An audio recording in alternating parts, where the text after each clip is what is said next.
Okay, അപ്പം നമ്മൾ ഇന്നലെ എക്സ്ട്രീം പ്രോഗ്രാമിങ്ങിന്റെ അവിടെയാണ് നിർത്തിയത്. അതെ. ബേസിക്കലി ഒരു എക്സ്ട്രീം പ്രോഗ്രാമിംഗ് കൂടുതൽ ഇറ്റ് ഫോക്കസ് ഓൺ ദ നമ്മുടെ സോഫ്റ്റ്വെയറുമായിട്ട് ബന്ധപ്പെട്ടുള്ള കാര്യങ്ങളായിരുന്നു കൂടുതൽ മിസ് പറഞ്ഞായിരുന്നു. ആ എന്ന് വെച്ച് കഴിഞ്ഞാൽ ഇത് എക്സ്ട്രീം പ്രോഗ്രാമിംഗ് ഒരു ഒരു ഫ്രെയിംവർക്ക് ആണ് അജൈലിന്റെ.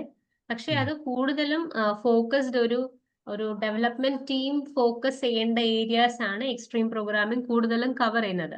അപ്പൊ നമുക്ക് ജസ്റ്റ് ആ പ്രോഗ്രാമിംഗിന്റെ ടെർമിനോളജീസ് അറിഞ്ഞിരുന്നാൽ മതി. എന്താണ് പെയർ പ്രോഗ്രാമിംഗ്, എന്താണ് അവര് ചെയ്യുന്നത്, ബേസിക്സ് അറിഞ്ഞിരുന്നാൽ മതി. ഇപ്പൊ അങ്ങനത്തെ ഒരു പ്രൊജക്റ്റ് ആണ് നമ്മൾ ഏറ്റെടുക്കുന്നതെങ്കിൽ ജസ്റ്റ് അതിന്റെ കീവേഡ്സ്, അതിന്റെ ടെർമിനോളജീസ് അറിഞ്ഞിരുന്നാൽ മതി. അപ്പം അതിനുള്ളത് ഇത് ഈ സംഭവങ്ങളൊക്കെയാണ് യൂസ് ചെയ്യുന്നത്. Pair programming, test driven development, refactoring, continuous integration. Continuous integration development team focus ചെയ്യുന്നതല്ല. ബാക്കി ഇത് 3 സംഭവങ്ങളും ഡെവലപ്മെന്റ് ടീമിന്റെ ഫോക്കസിലുള്ള കാര്യങ്ങളാണ്. ഇത് ടെസ്റ്റിംഗ് ടീം പോലും അധികം ചെയ്യാറില്ല. ഇത് ഫുൾ ഡെവലപ്മെന്റ് ടീം ചെയ്യുന്ന കാര്യങ്ങളാണ്. അതുകൊണ്ട് നമുക്ക് അതിന്റെ ടെർമിനോളജീസ് മാത്രം ജസ്റ്റ് ഒരു അണ്ടർസ്റ്റാൻഡിങ്ങിന് വേണ്ടി മനസ്സിലാക്കി വെക്കാം. പെയർ പ്രോഗ്രാമിംഗ് എന്ന് വെച്ച് കഴിഞ്ഞാൽ പ്രോഗ്രാമേഴ്സ് 2 പേര് പെയർ ആയിട്ടിരിക്കും.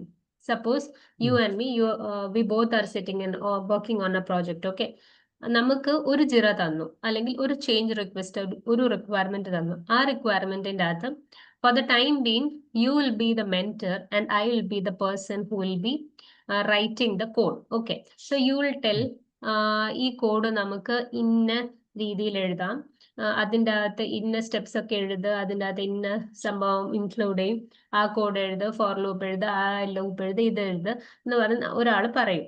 ഒരാൾ ഡ്രൈവർ ആയിരിക്കും, നമ്മൾ കോഡർ എഴുതുന്ന ആള്, മറ്റേ ആള് നാവിഗേറ്റർ ആയിരിക്കും, ഇൻസ്ട്രക്ഷൻസ് പറയുന്ന ആള് ബേസിക്കലി.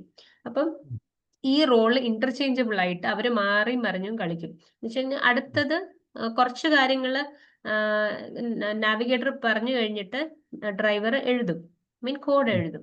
കോഡ് എഴുതി കഴിഞ്ഞിട്ട് പിന്നെ ഈ റോൾ സ്വിച്ച് ചെയ്യും.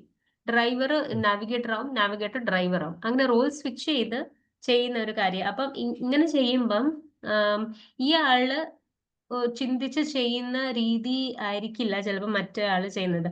അപ്പം അതില് ഏതാണ് ബെറ്റർ എന്ന് ആലോചിച്ച് വെച്ച് അവർ തന്നെ ഒരു സൊല്യൂഷനിൽ കണ്ടെത്തും.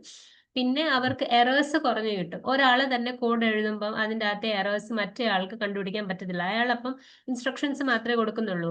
അപ്പം ആ കോഡ് ഒന്ന് റിവ്യൂ ചെയ്യാൻ ഈ റോൾ ഇന്റർചേഞ്ച് ചെയ്യുമ്പോൾ അടുത്ത ആൾക്ക് ഒന്ന് കോഡ് ഒന്നുകൂടെ അയാളൊന്ന് വായിച്ചു നോക്കുമ്പോൾ എന്തെങ്കിലും എറർ ഉണ്ടെങ്കിൽ അവിടെ തന്നെ അത് ഫിക്സ് ചെയ്യും.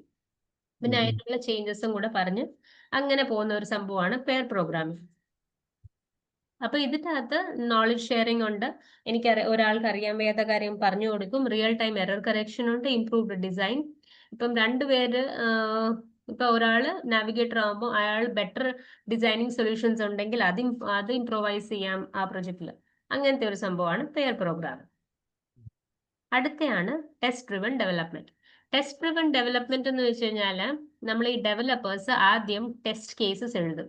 യൂഷ്വലി ടെസ്റ്റേഴ്സ് ആണ് ആദ്യം ടെസ്റ്റ് കേസസ് എഴുതുന്നത്. പക്ഷെ ഇവർ യൂണിറ്റ് ടെസ്റ്റ് കേസസ് ആദ്യം എഴുതും കോഡ് എഴുതുന്നതിന് മുന്നേ. ട്രഡീഷണൽ വേ ഓഫ് കോഡിംഗ് എന്ന് വെച്ച് കഴിഞ്ഞാൽ ആദ്യം അവർ കോഡ് എഴുതും, എന്നിട്ടാണ് അവർ യൂണിറ്റ് ടെസ്റ്റ് ചെയ്യുന്നത്. യൂണിറ്റ് ടെസ്റ്റിന്റെ മീനിങ് അറിയാമോ? ഇല്ല. ഇല്ല. ഓക്കെ, അപ്പൊ ഇതൊക്കെ ചോദിക്കണ്ടേ? അതൊക്കെ ഇടയ്ക്ക് ബ്രേക്ക് ചെയ്ത് ചോദിക്കണം. എന്താണ് എനിക്കൊരു ഡൗട്ട് വന്നു. ഞാൻ അതാ ഇങ്ങനെ ആലോചിച്ചേ. നമ്മളിപ്പോ നമ്മൾ ഒരാൾ നാവിഗേറ്റർ, ഒരു ഡ്രൈവർ എന്ന് പറഞ്ഞു. അപ്പൊ നമ്മളൊരു ടീമിൽ ഇപ്പോ ഒരു 5-6 പേരുണ്ടെന്ന് വെച്ചു. അപ്പൊ അതിലെങ്ങനായിരിക്കും അപ്പം ഇപ്പൊ ഈ നാവിഗേറ്ററും ഡ്രൈവറും? അതിൽ ഇപ്പം 5 ആൾക്കാരുണ്ട്. ഒരു ഡെവലപ്മെന്റ് ടീമിന്റെ കാര്യമാണ് പറയുന്നത്. ഈ pair programming it only applies to development team. Okay, so 5 pairs form ആവും. 2 പിന്നെ ഒരാള് പെൻഡിങ് ആയിട്ടിരിക്കും. അയാള് ചിലപ്പം 2 ടീമിലും മാറി മറിച്ച് ഈ റോൾ തന്നെ പ്ലേ ചെയ്ത് ഇടയ്ക്ക് എന്താണ് നടക്കുന്നതെന്ന് പോയി ഒന്ന് നാവിഗേറ്റ് ചെയ്ത്, അല്ലെങ്കിൽ ഇടയ്ക്ക് ഡ്രൈവറായിട്ട് പ്ലേ ചെയ്ത് അങ്ങനെ ചെയ്യും. അതാണ് സംഭവം. പിന്നെ ഇത് test driven development. Test driven ഡെവലപ്മെന്റിന്റെ അകത്ത് normally traditional way of coding is the developers will write the piece of code. എന്താണ് അവർ ഇംപ്ലിമെന്റ് ചെയ്യേണ്ടത്, അത് അവരുടെ പ്രോഗ്രാമിംഗ് ലാംഗ്വേജിൽ അവർ കോഡ് എഴുതും. അപ്പൊ ആ കോഡ് എഴുതി കഴിഞ്ഞിട്ട് ആ ഫംഗ്ഷനാലിറ്റി വർക്ക് ചെയ്യുന്നുണ്ടോ ഇല്ലയോ എന്ന് അത് അവർ ഒരു ടെസ്റ്റ് കേസ്, ഒരു ബേസിക് ഒരു 1 2 3 4 ബേസിക് ബേസിക് ടെസ്റ്റ് കേസസ് എന്ന് വെച്ച് കഴിഞ്ഞാൽ check if user is able to tap on that favourites icon and view the items in the cart or view the items in the favourites tab എന്ന് പറഞ്ഞ് just generic എഴുതും. എന്നിട്ട് ആ piece of code ഒന്ന് run ചെയ്യുമ്പോൾ എന്നിട്ട് അയാൾ തന്നെ കുറച്ച് സ്റ്റെപ്സ് ചെയ്യും, കുറച്ച് ഐറ്റംസ് ഫേവറേറ്റ് ചെയ്തിട്ട് അത് ഫേവറേറ്റ് ആവുന്നുണ്ടോ, ആ ടാബിൻ്റെ അകത്ത് സേവ് ആവുന്നുണ്ടോ എന്നുള്ള രീതിയിൽ കുറച്ച് നോക്കും. പക്ഷേ ഈ ടെസ്റ്റ് ഡ്രിവൺ ഡെവലപ്മെന്റിന്റെ അകത്ത് ഇവർ ചെയ്യുന്നത് ആദ്യം ഈ ടെസ്റ്റ് കേസ് എഴുതും.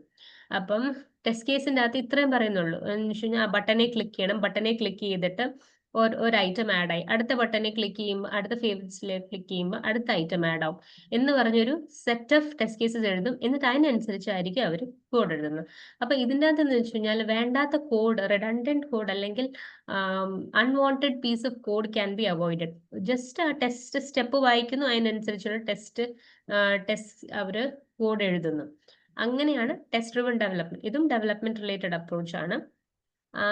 അപ്പോൾ ഇതിൻ്റെ അകത്ത് അവർ ഒരു ടെസ്റ്റ് കേസ് ആദ്യം ഫെയിൽ ആക്കും. അപ്പം ഇതിന്റെ ഫ്ലോ ഇങ്ങനെ റെഡ് എന്ന് വെച്ചാൽ ആദ്യം ഒരു ഫെയിൽ ടെസ്റ്റ് കേസ് എഴുതും, എന്നിട്ട് അതിനെ പാസ്സാക്കും, എന്നിട്ട് അതിനെ ഒന്നുകൂടെ വായിച്ചു നോക്കും എന്തെങ്കിലും കറക്ഷൻസ് എനിക്ക് ചെയ്യാനുണ്ടോ, അല്ലെങ്കിൽ എനിക്ക് ഇതിന്റെ ഈ ഒരു ഡിസൈൻ എനിക്ക് ബെറ്റർ ആക്കാനുള്ള വേറെ വഴിയുണ്ടോ, വേറെ പീസ് ഓഫ് കോഡ് എഴുതിയാൽ ഇതിനെ ഇച്ചിരൂടെ എനിക്ക് ഇപ്പൊ 10 ലൈൻസ് ഓഫ് കോഡ് എഴുതുന്നതിന് പകരം എനിക്ക് 3 ലൈൻസ് ഓഫ് കോഡിൽ ഈ സംഭവം ഒന്ന് ഷോർട്ട് ആക്കി എടുക്കാൻ പറ്റുമോ. അതാണ് റീഫാക്ടറിങ്. റീഫാക്ടറിങ് അത് മാത്രമല്ല, റീഫാക്ടറിങ് ബേസിക്കലി ഒരു കോഡിനെ ക്ലീൻ ആക്കി വെക്കാം. എന്ന് വെച്ച് കഴിഞ്ഞാൽ ഇപ്പം എൻ്റെ ഈ ബട്ടന്റെ പേര് ഫേവറേറ്റ്സ് ബട്ടൺ, ആ ബട്ടൺ പേരുകളെല്ലാം ഇങ്ങനെ എഴുതും, എന്നിട്ട് അതിന്റെ താഴെ ഫങ്ഷൻസ് എഴുതും. അങ്ങനെ അത് റീഡബിൾ ഫോർമാറ്റും ഈസി ടു അണ്ടർസ്റ്റാൻഡ്, അതും റീഫാക്ടറിങ്ങിൻ്റെ അകത്ത് പെടും. റീഫാക്ടറിങ് ബേസിക്കലി അവരുടെ ഡെവലപ്മെന്റ് കോഡ് അവർക്ക് എത്ര വൃത്തിയാക്കി പ്രസന്റ് ചെയ്യാമോ അത് ഒരു കാര്യം. രണ്ടാമത്തെ കാര്യം, അതിൻ്റെ അകത്ത് എറേഴ്സ് വരാൻ പാടില്ല. എറേഴ്സ് എന്ന് വെച്ച് കഴിഞ്ഞാൽ റിപ്പീറ്റഡ് കോഡ് ആവാൻ പാടില്ല. ഇവിടെ എഴുതിയേക്കുന്ന കോഡ് തന്നെ വേണ്ട താഴെ ഒരു maybe last down the page അവർ പിന്നെ റിപ്പീറ്റഡ്, അങ്ങനത്തെ കാര്യങ്ങളൊക്കെ നോക്കും അവർ. വേണ്ടാത്ത പീസ് ഓഫ് കോഡ് അത് റിമൂവ് ചെയ്യും. അങ്ങനെ ഒരു കോഡിനെ ബെറ്റർ യൂസ് ചെയ്യാനും എഫിഷ്യന്റ് ആക്കാനും ഉള്ള സംഭവമാണ് റീഫാക്ടറിങ്. അപ്പൊ അവരാദ്യം എഴുതുന്നത് ഒരു ഫെയിൽ ടെസ്റ്റ് കേസ് എഴുതും. അവരാദ്യം എഴുതും ഇതിനെ റൈറ്റ് ഓഫ് ആദ്യം ഒരു fail test check whether on tapping favorite icon in a product page, user is not able to add that item to favorites tab. അപ്പം അങ്ങനെ എഴുതുമ്പം അതിനെ കറക്റ്റ് ചെയ്യുന്നതിൻ്റെ സ്റ്റെപ്പ് മാത്രം അവർ ഇംപ്ലിമെന്റ് ചെയ്യും.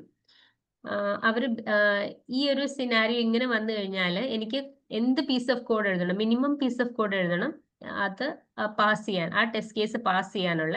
ഇപ്പം അവരുടെ ഒരു ജിറ വന്നെന്ന് വെച്ചോ, ഇപ്പം ഈ ബട്ടൺ ടാപ്പ് ചെയ്യുമ്പോൾ എനിക്ക് ആഡ് ചെയ്യാൻ പറ്റുന്നില്ല എന്നുള്ള, അപ്പൊ ആ പറ്റുന്നില്ല അല്ല, എനിക്ക് പറ്റുന്ന രീതിയിൽ അവരാ പാസ് ചെയ്യാനുള്ള, ടെസ്റ്റ് കേസ് പാസ് ചെയ്യാനുള്ള രീതിയിൽ അവർ ആ ടെസ്റ്റ് കേസ് എഴുതും. അങ്ങനെയാണ്. അപ്പൊ ആദ്യം ടെസ്റ്റ് കേസസ് ഫെയിലുള്ള ടെസ്റ്റ് കേസസ് എഴുതും, എന്നിട്ട് അതിനെ മിനിമം പീസ് ഓഫ് കോഡിൽ അത് പാസ് ആക്കാനുള്ള ടെസ്റ്റ് കോഡിംഗ് സ്റ്റെപ്സ് എഴുതും. കോഡിംഗ് സ്റ്റെപ്സ് എഴുതി കഴിയുമ്പോൾ ആ ടെസ്റ്റ് കേസസ് എല്ലാം, ഫെയിലായ ടെസ്റ്റ് കേസസ് ഒന്നുകൂടെ റൺ ചെയ്ത് നോക്കുമ്പോൾ അതെല്ലാം പാസ്സാവും. അതാണ് minimum piece of code implement ചെയ്യാൻ, അവരുടെ കോഡിംഗ് സ്ട്രാറ്റജിക്കകത്ത് ഇംപ്ലിമെന്റ് ചെയ്യാൻ. ജസ്റ്റ് ഇപ്പം നമ്മളൊരു ടെസ്റ്റർ ആകുമ്പോൾ നമ്മൾ ഒരു ഫെയിൽ ടെസ്റ്റ് കേസ് എഴുതി കഴിഞ്ഞു കഴിഞ്ഞാൽ അതിനെ എങ്ങനെ പാസ്സാക്കും, അല്ലെങ്കിൽ ഒരു ഡിഫക്റ്റ് വന്നു കഴിഞ്ഞാൽ ഒരു ഡെവലപ്മെന്റ് ടീം അതിനെ എങ്ങനെ കറക്റ്റ് ചെയ്യും, അങ്ങനത്തെ ഒരു രീതിയിൽ അവർ തന്നെ ചിന്തിച്ച് ഒരു ഫെയിൽ ടെസ്റ്റ് കേസ് എഴുതി അതിനെ പാസ്സാക്കുന്ന രീതിയിൽ just minimal piece of code എഴുതി അതിനെ പാസ്സാക്കുന്ന ഒരു സംഭവമാണ് ടെസ്റ്റ് ഡ്രിവൺ ഡെവലപ്മെന്റ്. അപ്പം ഇതിൻ്റെ അത് ഫെയിലിയർ എന്ന് പറഞ്ഞൊരു സംഭവം കുറവായിരിക്കും. കാരണം ഒരു ഫെയിലിയർ സ്റ്റെപ്സ് ആണ് ആദ്യം എഴുതുന്നത്. ആ സ്റ്റെപ്സിൽ നിന്ന് കറക്റ്റ് സ്റ്റെപ്സ് അവർ ഡിറൈവ് ചെയ്തെടുക്കുവാണ്. അപ്പം ഇതിൻ്റെ അകത്ത് ഫെയിലിയേഴ്സും എറേഴ്സിനും ലിമിറ്റഡ് ചാൻസ് ആയിരിക്കും, ഒക്കറൻസസ് ഒക്കെ മിനിമൽ ആയിരിക്കും, ഇഷ്യൂസും ഡിഫക്ട്സും കണ്ടുപിടിക്കാൻ. ഇത് കോഡിംഗ് ബേസിക്കലി ഈ extreme programming is focused on the development team to how to minimise the errors or defects for the testing team. അതാണ് നോക്കുന്നത്. അപ്പം ഈ ഈ ടെസ്റ്റ് ഡ്രിവൺ ഡെവലപ്മെന്റിന്റെ ബെനിഫിറ്റ്സ് കോഡിന് clear requirements, minimal bugs, leads to higher maintainability. Code വായിക്കുമ്പോൾ maintainable ആയിട്ട് നമുക്ക് വായിക്കാൻ പറ്റുമോ, അതിനെ സേവ് ചെയ്യാൻ പറ്റുമോ, റിലയബിൾ സോഫ്റ്റ്വെയർ ആയിരിക്കണം. റീഫാക്ടർ ഞാൻ പറഞ്ഞതുപോലെ it's a process of improving the internal code structure. I mean ഒരു curly braces to another curly braces will be a full piece of code. അപ്പൊ ആ പീസ് ഓഫ് കോഡിനെ എങ്ങനെ വൃത്തിയാക്കി ഓർഗനൈസ് ചെയ്ത് സിംപ്ലിഫൈ ചെയ്ത് ക്ലീൻ ചെയ്ത് വേണ്ടാത്ത പീസ് കോഡിങ് ഒക്കെ റിമൂവ് ചെയ്തിട്ട് വൃത്തിക്ക് വെക്കുന്നതാണ് റീഫാക്ടറിങ്. അതിന്റെ ബെനിഫിറ്റ്സ് എന്ന് വെച്ച് കഴിഞ്ഞാല് വേണ്ടാത്ത പീസ് ഓഫ് കോഡ് പിന്നെ നമുക്ക് റൺ ചെയ്ത് ടൈം വേസ്റ്റ് ചെയ്യേണ്ട ആവശ്യം വരത്തില്ല.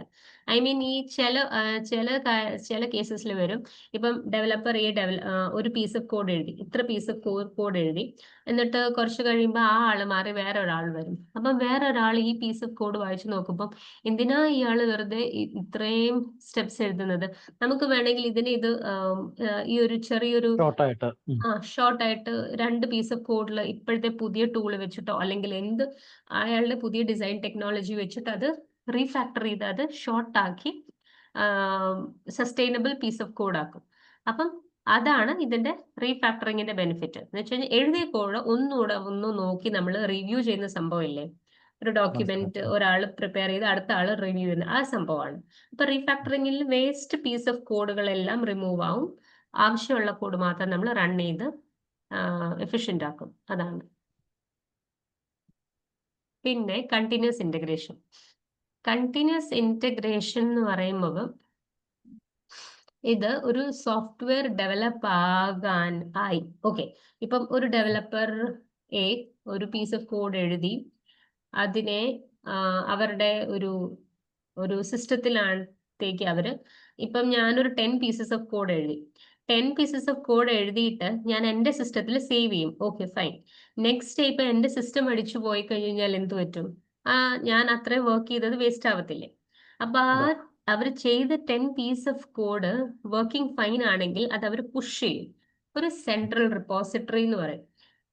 എന്ന് വെച്ച് കഴിഞ്ഞാൽ ഒരു സെർവർ പോലെയാണ്, ഒരു സെൻട്രൽ അല്ലെങ്കിൽ ഒരു ലോക്കൽ റെപ്പോസിറ്ററി എങ്ങനെയാണോ അവർ മെയിൻറ്റെയിൻ ചെയ്യുന്ന ഒരു പ്രോജക്റ്റിൽ ആ ഒരു റിപ്പോസിറ്ററി എന്ന് വെച്ച് കഴിഞ്ഞാൽ ഒന്നുമല്ല, ഇപ്പൊ ഡെവലപ്പർ എ എഴുതിയ ഇത്ര പീസ് പ്ലസ് ഡെവലപ്പർ ബി എഴുതിയ ഇത്ര പീസ്, ഇത് രണ്ടും മേർജ് ചെയ്ത ഒരൊറ്റ ഫയലായിരിക്കും.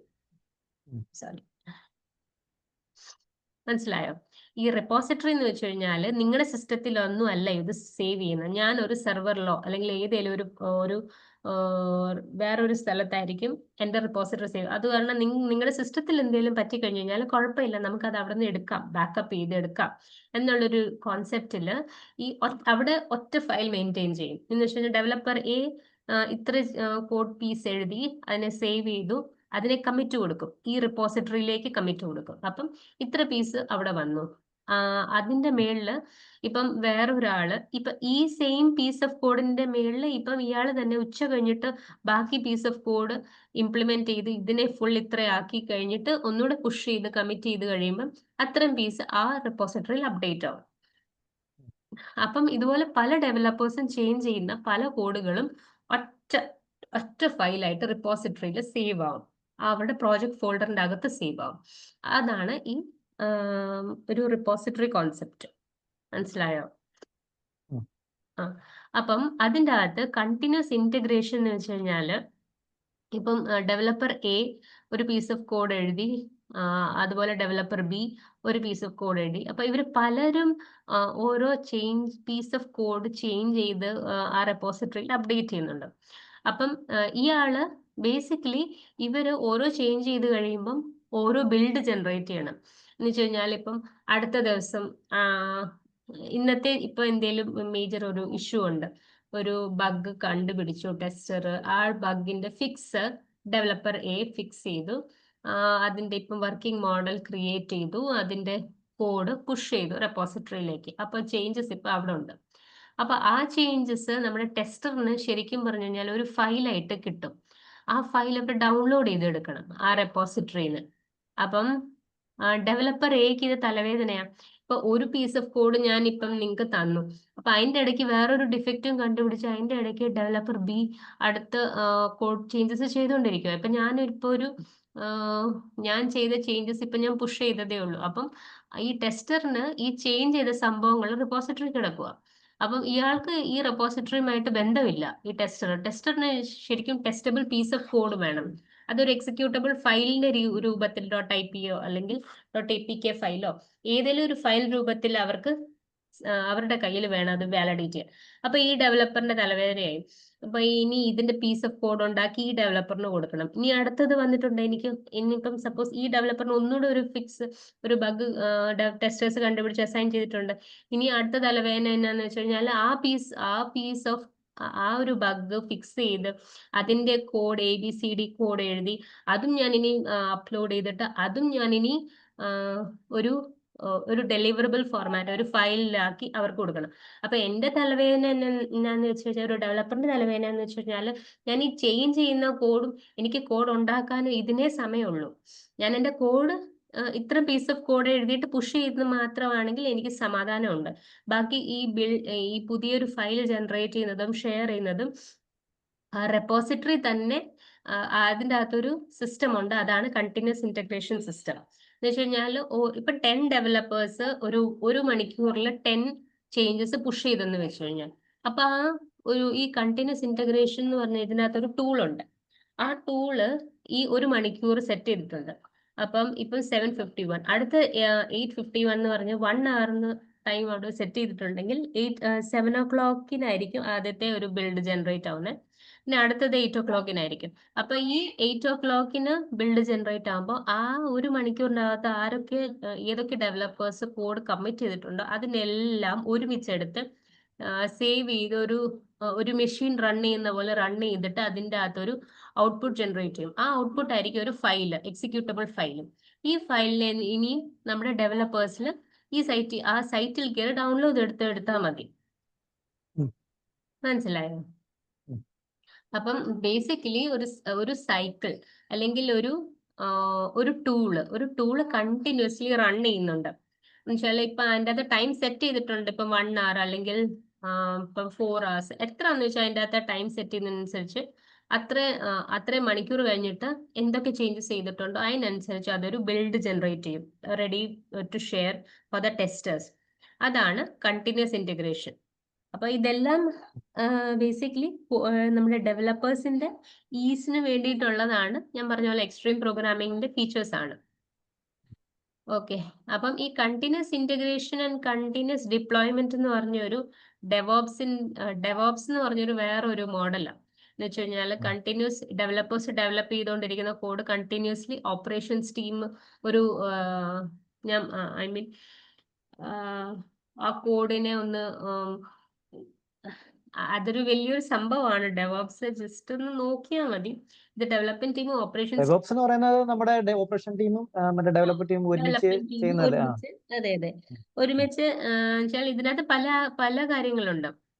ഒരു കോഡ് റൺ ചെയ്തിട്ട് അതിൻ്റെ അകത്ത് എറേഴ്സ് എല്ലാം ക്ലീൻ ചെയ്യും. എന്നിട്ട് അതിനെ കമ്പൈൽ ചെയ്യും. കമ്പൈൽ ചെയ്ത് കഴിയുമ്പോൾ അതിൻ്റെ അകത്തെ നമ്മൾ ഒരു സെന്റൻസ് ക്യാപിറ്റൽ എയിൽ തുടങ്ങണം, എൻഡ് ചെയ്യുമ്പോൾ ഒരു ഫുൾ സ്റ്റോപ്പ് വേണം. അങ്ങനെ കുറെ സിൻടാക്സുകളില്ലേ? ഞാൻ ബേസിക് എക്സാമ്പിൾ പറയുക ഒരു സെന്റൻസിന്റെ കേസിൽ. അതുപോലെ തന്നെ ഒരു കോഡിന് സർട്ടൻ കണ്ടീഷൻസ് അല്ലെങ്കിൽ എന്താ പറയാ ചില ചെക്ക് മാർക്സ് അല്ലെങ്കിൽ ബെഞ്ച് മാർക്സ് അവർ സെറ്റ് ചെയ്ത് വെച്ചിട്ടുണ്ട്. ഇന്ന സ്ട്രാറ്റജീസ് കൂടെ പോകണം ഈ കോഡ്. അതിന് അല്ലെങ്കിൽ അത് അവർ കമ്പൈൽ ചെയ്തിട്ട് അവിടെ എറർ ഉണ്ടെങ്കിൽ അതൊന്നുകൂടെ കറക്റ്റ് ചെയ്ത് ആ സിസ്റ്റം തന്നെ കറക്റ്റ് ചെയ്ത് മുന്നോട്ട് ഓരോ സ്റ്റെപ്പ് മുന്നോട്ട് ചെയ്തിട്ട് ഓക്കെ ഫൈനലി ആ ഒരു പീസ് ഓഫ് കോഡ് റൺ ചെയ്ത് നോക്കും. അതിൻ്റെ അകത്ത് എറർ ഇല്ലെങ്കിൽ ഓക്കെ ഇനി അത് റെഡി ഫോർ ഡിപ്ലോയ്മെന്റ് ചെയ്യും. അതാണ് ഈ ഡെവോപ്സിന്റെ ഫംഗ്ഷൻ. അപ്പം കണ്ടിന്യൂസ് ഇന്റഗ്രേഷൻ മാത്രമായിരിക്കും ഈ എക്സ്ട്രീം പ്രോഗ്രാമിങ്ങിന്റെ ഒരു ഫീച്ചർ. ഇത് ഞാൻ പറഞ്ഞതുപോലെ ഡെവലപ്പേഴ്സിന് 10 പീസ് ഓഫ് കോഡ് നമ്മുടെ സെൻട്രൽ റെപ്പോസിറ്ററി എന്ന് വെച്ച് കഴിഞ്ഞാൽ ഒരു base file that is not present in the developers local system desktop. It is present somewhere else. That somewhere else we call it as the repository. അതിന്റെ ആ റെപ്പോസിറ്ററിക്കകത്ത് അവർ 10 changes ഇപ്പം 1 മണിക്കൂറിൽ ഒരു ചേഞ്ച് ചെയ്തു. ഓക്കെ, അടുത്ത മണിക്കൂർ എനിക്ക് തോന്നുന്നു ഇതിൻ്റെ അകത്ത് ഇച്ചിരൂടെ ചേഞ്ചസ് ചെയ്യാം എന്ന് പറഞ്ഞാൽ അടുത്ത ചേഞ്ച് അതേ സെയിം കോഡിന്റെ മേളിൽ അവർ ചേഞ്ച് ചെയ്ത് മാറ്റി ഇത്രയാക്കി. അപ്പം ഈ ഒരു ഓരോ ചേഞ്ചസും ചെയ്യുന്നതിനനുസരിച്ച് അവർക്ക് ഓരോ കമ്മിറ്റ് ഓരോ ബിൽഡ് കൊടുക്കേണ്ടി വരും. അപ്പൊ അത് അവർക്ക് തലവേദന ആയതുകൊണ്ട് കണ്ടിന്യൂസ് ഇന്റഗ്രേഷന്റെ ഒരു ടൂൾ അവർ ഇംപ്ലിമെന്റ് ചെയ്ത് എവിടെ സെൻട്രൽ റെപ്പോസിറ്ററിയിൽ തന്നെ ഒരു ടൂള് അവർ വെക്കുക. ആ ടൂളിന്റെ അകത്തോട്ട് കയറി ഇറങ്ങി കഴിഞ്ഞ് കഴിഞ്ഞാൽ ഒരു ക്ലീൻ ഒരു എക്സിക്യൂട്ടബിൾ ഫയൽ അത് റെഡി ആയിട്ട് അവിടെ ഇരിക്കും. പിന്നെ ഡെവലപ്പേഴ്സിന് എന്താ ചെയ്യേണ്ടത്, ആ ഒരു സൈറ്റ് ഉണ്ട്, ആ ഒരു റെപ്പോസിറ്ററിയുടെ ഒരു സൈറ്റ് ഉണ്ട്, മേ ബി ഗിറ്റ് ഹബ് എന്ന് പറയും, അല്ലെങ്കിൽ ഗിറ്റ് എന്ന് പറയും. ഇതൊക്കെയാണ് സെൻട്രൽ റെപ്പോസിറ്ററീസ് എന്ന് പറയുന്നത്. അതെ. അപ്പൊ അവിടെ പോയിട്ട് ഈ ഫയൽസ് അവർ ഡൗൺലോഡ് ചെയ്തെടുത്തിട്ട് അത് അവർ റൺ ചെയ്ത് നോക്കും. അതാണ് ബേസിക്കലി കണ്ടിന്യൂസ് ഇന്റഗ്രേഷൻ ടൂൾസ് എന്ന് പറയുന്നത്. പിന്നെ ഇതിന്റെ ബെനിഫിറ്റ്സ് എന്ന് വെച്ച് കഴിഞ്ഞാൽ ഇന്റഗ്രേഷൻ ഇഷ്യൂസ് കുറഞ്ഞു കിട്ടും. പിന്നെ സ്പീഡ് ലൈക്ക് ഫാസ്റ്റർ ഡെലിവറി ആയിരിക്കും. Improves the product stability. കാരണം ഇത് പല ചെക്ക് കഴിഞ്ഞിട്ടാണ് ഒരു ബെറ്റർ സ്റ്റേബിൾ ബിൽഡ് ആയിട്ട് വരും. പല ചെക്ക് കഴിയുമ്പം പല ഇഷ്യൂസ് മാറിക്കിട്ടും. പിന്നെ ഡെലിവറി ഇച്ചിരൂടെ സ്പീഡാവും, കാരണം അത് ഓട്ടോമേറ്റഡ് ആയതുകൊണ്ട്. ഒരു ഓട്ടോമേറ്റഡ് ഒരു ടൂൾ ചെയ്യുന്നതുകൊണ്ട് ഇച്ചിരൂടെ ഫാസ്റ്റർ ഡെലിവറി ആയിരിക്കും. enables team to respond quickly to changing environments. The XP features XP-ക്കകത്തും ഐട്രേഷൻസ് ആണ് പറയാറ്. ഐ മീൻ ഡെവലപ്മെന്റ് ടീം ഇത് സ്മോൾ ആയിട്ട് ഈ ഒരു ടൈമിനുള്ളിൽ ആ ഒരു ഇത്ര ഫീച്ചേഴ്സ് കമ്മിറ്റ് ചെയ്തിട്ട് അത് അവർ കൊടുക്കും. സ്ക്രമ്മിൻ്റെ അകത്ത് നമുക്കുള്ളത് സ്പ്രിന്റ് ആണുള്ളത്. XP അത് കഴിഞ്ഞിട്ട് ക്യാൻബാൻ്റെ അകത്ത് നമുക്ക് ഒന്നും ടൈം ഫ്രെയിംസ് ഇല്ല. ജസ്റ്റ് അതൊരു ഫ്ലോ ഒരു പ്രോസസ് ഫ്ലോ ആണ്. അതിൽ ഒരെണ്ണം കഴിഞ്ഞിട്ട് അടുത്ത് എടുക്കുന്ന ഒരു പ്രോസസ് ഫ്ലോ ആണ് ക്യാൻബാൻ. അതിൻ്റെ അകത്ത് ഒരു ബോർഡ് ഉണ്ട്. ആ ബോർഡിൻ്റെ അകത്ത് ടു ഡു, ഇൻ പ്രോഗ്രസ്, പിന്നെ ഡൺ എന്ന് പറഞ്ഞൊരു 3 കോളം ആയിട്ട് വരും. അപ്പൊ അത് ഞാൻ ജിറയ്ക്കകത്ത് നിന്ന് കവർ ചെയ്യാം, ക്യാൻബാൻ ബോർഡ്. പിന്നെ ഈ XP-ക്കകത്ത് ബേസിക്കലി ഐട്രേഷൻസ് ആണ് പറയുന്നത്. ഒരു ചെറിയൊരു short period of time within which the developers commit that requirement is iterations. It will be usually 1 to 2 weeks. പിന്നെ കസ്റ്റമർ കൊലാബറേഷൻ, എംബ്രേസിംഗ് ചേഞ്ച് ഒന്നും ഇല്ല. ചേഞ്ച് റിക്വസ്റ്റ് നമുക്കിപ്പം ഡെവലപ്മെന്റ് ഒരാളിപ്പം ഒരു ഡെവലപ്പർ ഇപ്പം ഡെവലപ്മെന്റ് ചെയ്തുകൊണ്ടിരിക്കുക, ഈവൻ അത് ഫിനിഷ് ആവാറായി എന്ന് പറയുമ്പം ചിലപ്പം കസ്റ്റമർ പറയും ഓക്കെ വെയിറ്റ് ഞങ്ങൾക്ക് ഈ ഒരു ചേഞ്ചും കൂടെ ഇതിൻ്റെ അകത്ത് വേണം. അപ്പൊ അങ്ങനെയാവുമ്പം ഇവർക്ക് ഈ എക്സ്ട്രീം പ്രോഗ്രാമിംഗ് ഈ ഒരു ഫ്രെയിംവർക്കിൻ്റെ അകത്ത് അവർക്ക് അത് ആക്സെപ്റ്റ് ചെയ്തേ പറ്റത്തുള്ളൂ എന്നാ പറയുന്നത്. അവർക്ക് ലാസ്റ്റ് മൊമെന്റ് വരെ എന്ത് ചേഞ്ച് വന്നാലും കസ്റ്റമർ അവർക്ക് അത് ആ ഒരു പീസ് ഓഫ് ചേഞ്ച് അവർ ആക്സെപ്റ്റ് ചെയ്തിട്ട് അതിൻ്റെ റിലേറ്റഡ് ചേഞ്ചസ് ചെയ്തു കൊടുക്കണമെന്നാണ് എക്സ്ട്രീം പ്രോഗ്രാമിങ്ങിന്റെ കമ്മിറ്റ്മെന്റ്. പക്ഷെ സ്പ്രിന്റിൻ്റെ അകത്ത് അങ്ങനെയല്ല, നമ്മുടെ സ്ക്രമ്മിൻ്റെ അകത്ത് അങ്ങനെയല്ല. സ്ക്രമ്മിൻ്റെ അകത്ത് എന്ന് വെച്ച് കഴിഞ്ഞാൽ ഒരു റിക്വയർമെന്റ് എടുത്തു കഴിഞ്ഞു കഴിഞ്ഞാൽ അതിൻ്റെ അകത്ത് എന്ത് പറയുന്നോ അത് ഞാൻ ചേഞ്ച് ചെയ്ത് തരാം. അത്രയും പോർഷൻസ് ഞാൻ ചേഞ്ച് തരാം. മേ ബി ഇനി അത് ചെയ്ത് വരുമ്പം അതിൻ്റെ അകത്ത് എനിക്ക് ചെയ്യാൻ പറ്റുന്നതും ചെയ്യാൻ പറ്റാത്തതുമായിട്ടുള്ള കാര്യങ്ങൾ കാണും. അതിന് എനിക്ക് എന്തായാലും ഈ സ്കോപ്പിൻ്റെ അകത്ത് വരും. പക്ഷെ നിങ്ങൾ ഇതിൻ്റെ മേളിൽ പുതിയ ചേഞ്ചസ് എന്നോട് പറഞ്ഞു കഴിഞ്ഞാൽ ഞാനത് ചെയ്യത്തില്ല. അതാണ് സ്ക്രമ്മിന്റെ ചേഞ്ച് വരുത്താം ആ റിക്വയർമെന്റ്സിൽ. പക്ഷെ അത് ഈ എന്ന് വെച്ച് കഴിഞ്ഞാൽ ഇപ്പം എനിക്ക് ഫേവറേറ്റ്സ് ആ സെയിം എക്സാമ്പിൾ എടുക്കുക. ഫേവറേറ്റ്സ് ബട്ടൺ വേണം. ഓക്കെ, ഫേവറേറ്റ്സ് ബട്ടണിന്റെ അകത്തെ ചേഞ്ചസ് ആണ്. അല്ലാതെ ഈ ഫേവറേറ്റ്സ് ബട്ടൺ വേറൊരു സ്ക്രീനിൽ കൂടെ ഇന്റഗ്രേറ്റ് ചെയ്ത് അല്ലെങ്കിൽ വേറൊരു ടൂളിലേക്ക് അല്ലെങ്കിൽ നമ്മുടെ ഈ സെയിം ആപ്ലിക്കേഷൻ ഇന്റഗ്രേറ്റ് ചെയ്യുന്ന കാര്യങ്ങളൊക്കെ പറഞ്ഞു അത്ര വലിയ ചേഞ്ചസ് ഒന്നും ആക്സെപ്റ്റ് ചെയ്യില്ല. ഈ ഒരു നമ്മൾ എടുത്തിരിക്കുന്ന ഫീച്ചറിന്റെ അകത്തെ ചെറിയ ചേഞ്ചസ് നമ്മൾ ആക്സെപ്റ്റ് ചെയ്യാം എന്നുള്ളൊരു കോൺസെപ്റ്റ് ആണ് സ്ക്രമ്മിന്റെ.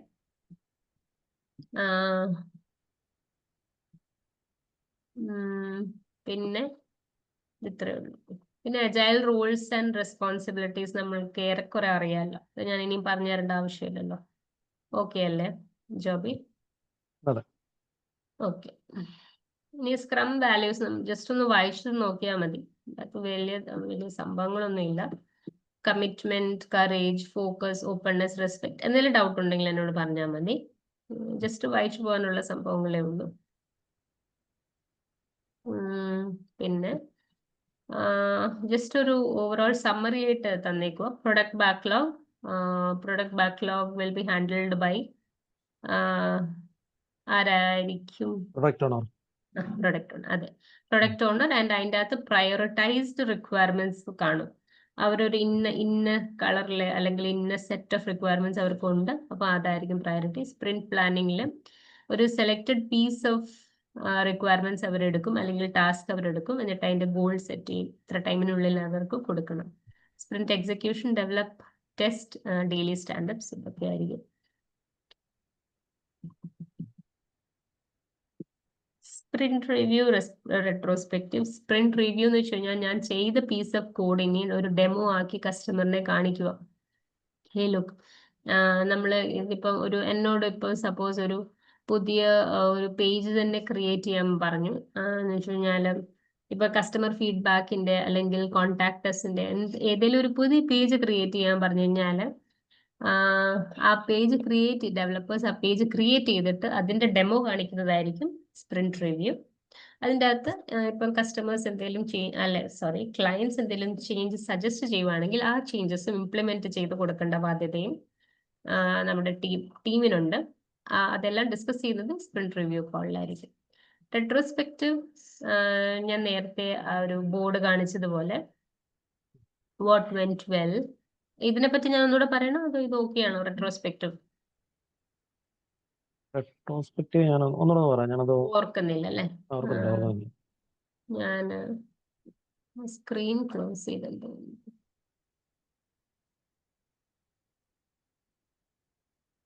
നമ്മുടെ ആ വർക്കിന്റെ നമ്മൾ ഈ പറയുന്ന ഇന്നലെ പറഞ്ഞ മറ്റേ കംപ്ലീറ്റ് ചെയ്ത് ബ്ലൂ ഇടുന്ന അല്ല, റെട്രോസ്പെക്റ്റീവ് എന്ന് വെച്ച് കഴിഞ്ഞാൽ ഒരു സ്ക്രമ്മിന്റെ ലാസ്റ്റ് ഫേസ് ആയിരിക്കും. ലാസ്റ്റ് ഫേസ് എന്ന് വെച്ച് കഴിഞ്ഞാല് ഇതിന്റെ അകത്ത്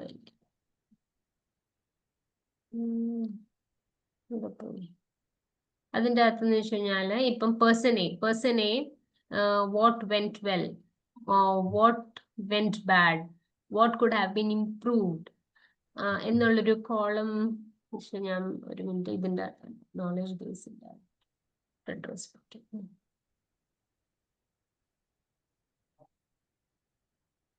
ശരിക്കും ഇതൊരു റെട്രോസ്പെക്റ്റീവ് മീറ്റിംഗ് എന്ന് പറയുന്നത്, അല്ലെങ്കിൽ റെട്രോസ്പെക്റ്റീവ് ഫേസ് എന്ന് പറയുന്നത് നമ്മുടെ സ്പ്രിന്റ് കഴിഞ്ഞു, ഓക്കെ, ഫിനിഷായി, ഗുഡാണ്, അത് അപ്രൂവ് ചെയ്ത് കഴിഞ്ഞു ആൾക്കാർ. നമുക്ക് ഇന്റേണലി ആ ടീമിന്റെ കൊലാബറേഷനെ പറ്റി ഒന്ന് ആലോചിക്കാം എന്നുള്ളൊരു സമയമാണ്.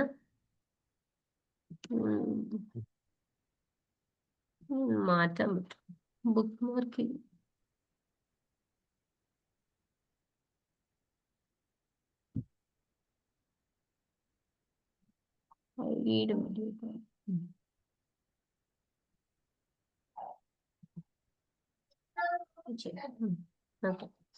അപ്പം കാണാൻ പറ്റും, സ്ക്രീൻ കാണാൻ പറ്റും. അപ്പൊ ഈ റെട്രോസ്പെക്റ്റീവിന്റെ മീനിങ് എന്ന് വെച്ച് കഴിഞ്ഞാൽ, ഇപ്പം ഒരു കോൾ സെറ്റപ്പ് ചെയ്തു.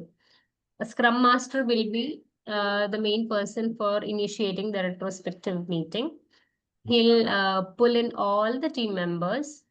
Maybe ഇപ്പം ഇയാള് നോക്കുന്ന ഒരു ഡെവലപ്മെന്റ്, ഒരു ടെസ്റ്റിംഗ്, ഒരു full team including managers, every one inside the team, അവരെല്ലാവരെയും ഒന്ന് ടീമായിട്ട് കൊളാബറേറ്റ് ചെയ്ത്, ഐ മീൻ ഡെവലപ്മെന്റ് ടെസ്റ്റിംഗ് ആയിരിക്കും, വേറെ ക്ലയന്റ് സൈഡ് കാണത്തില്ല. അപ്പൊ ഇവർ മാത്രമായിട്ടിരുന്ന് ഡിസ്കഷൻ നടത്തും. പേഴ്സൺ എയോട് അഭിപ്രായം ചോദിക്കും. What were the good points or what were the good feedback from your last sprint. എന്ന് ചോദിക്കുമ്പം അവർക്ക് തോന്നിയ നല്ല പോയിന്റ്സ് എന്തൊക്കെയാണ്, ഇതൊക്കെ നല്ല കാര്യങ്ങളായിരുന്നു നമ്മൾ ചെയ്തത് എന്ന് പറഞ്ഞ് അവർക്ക് ഹൈലൈറ്റ് ചെയ്യാൻ പറ്റിയ കാര്യങ്ങൾ അവർ പേഴ്സൺ 1 പറയും.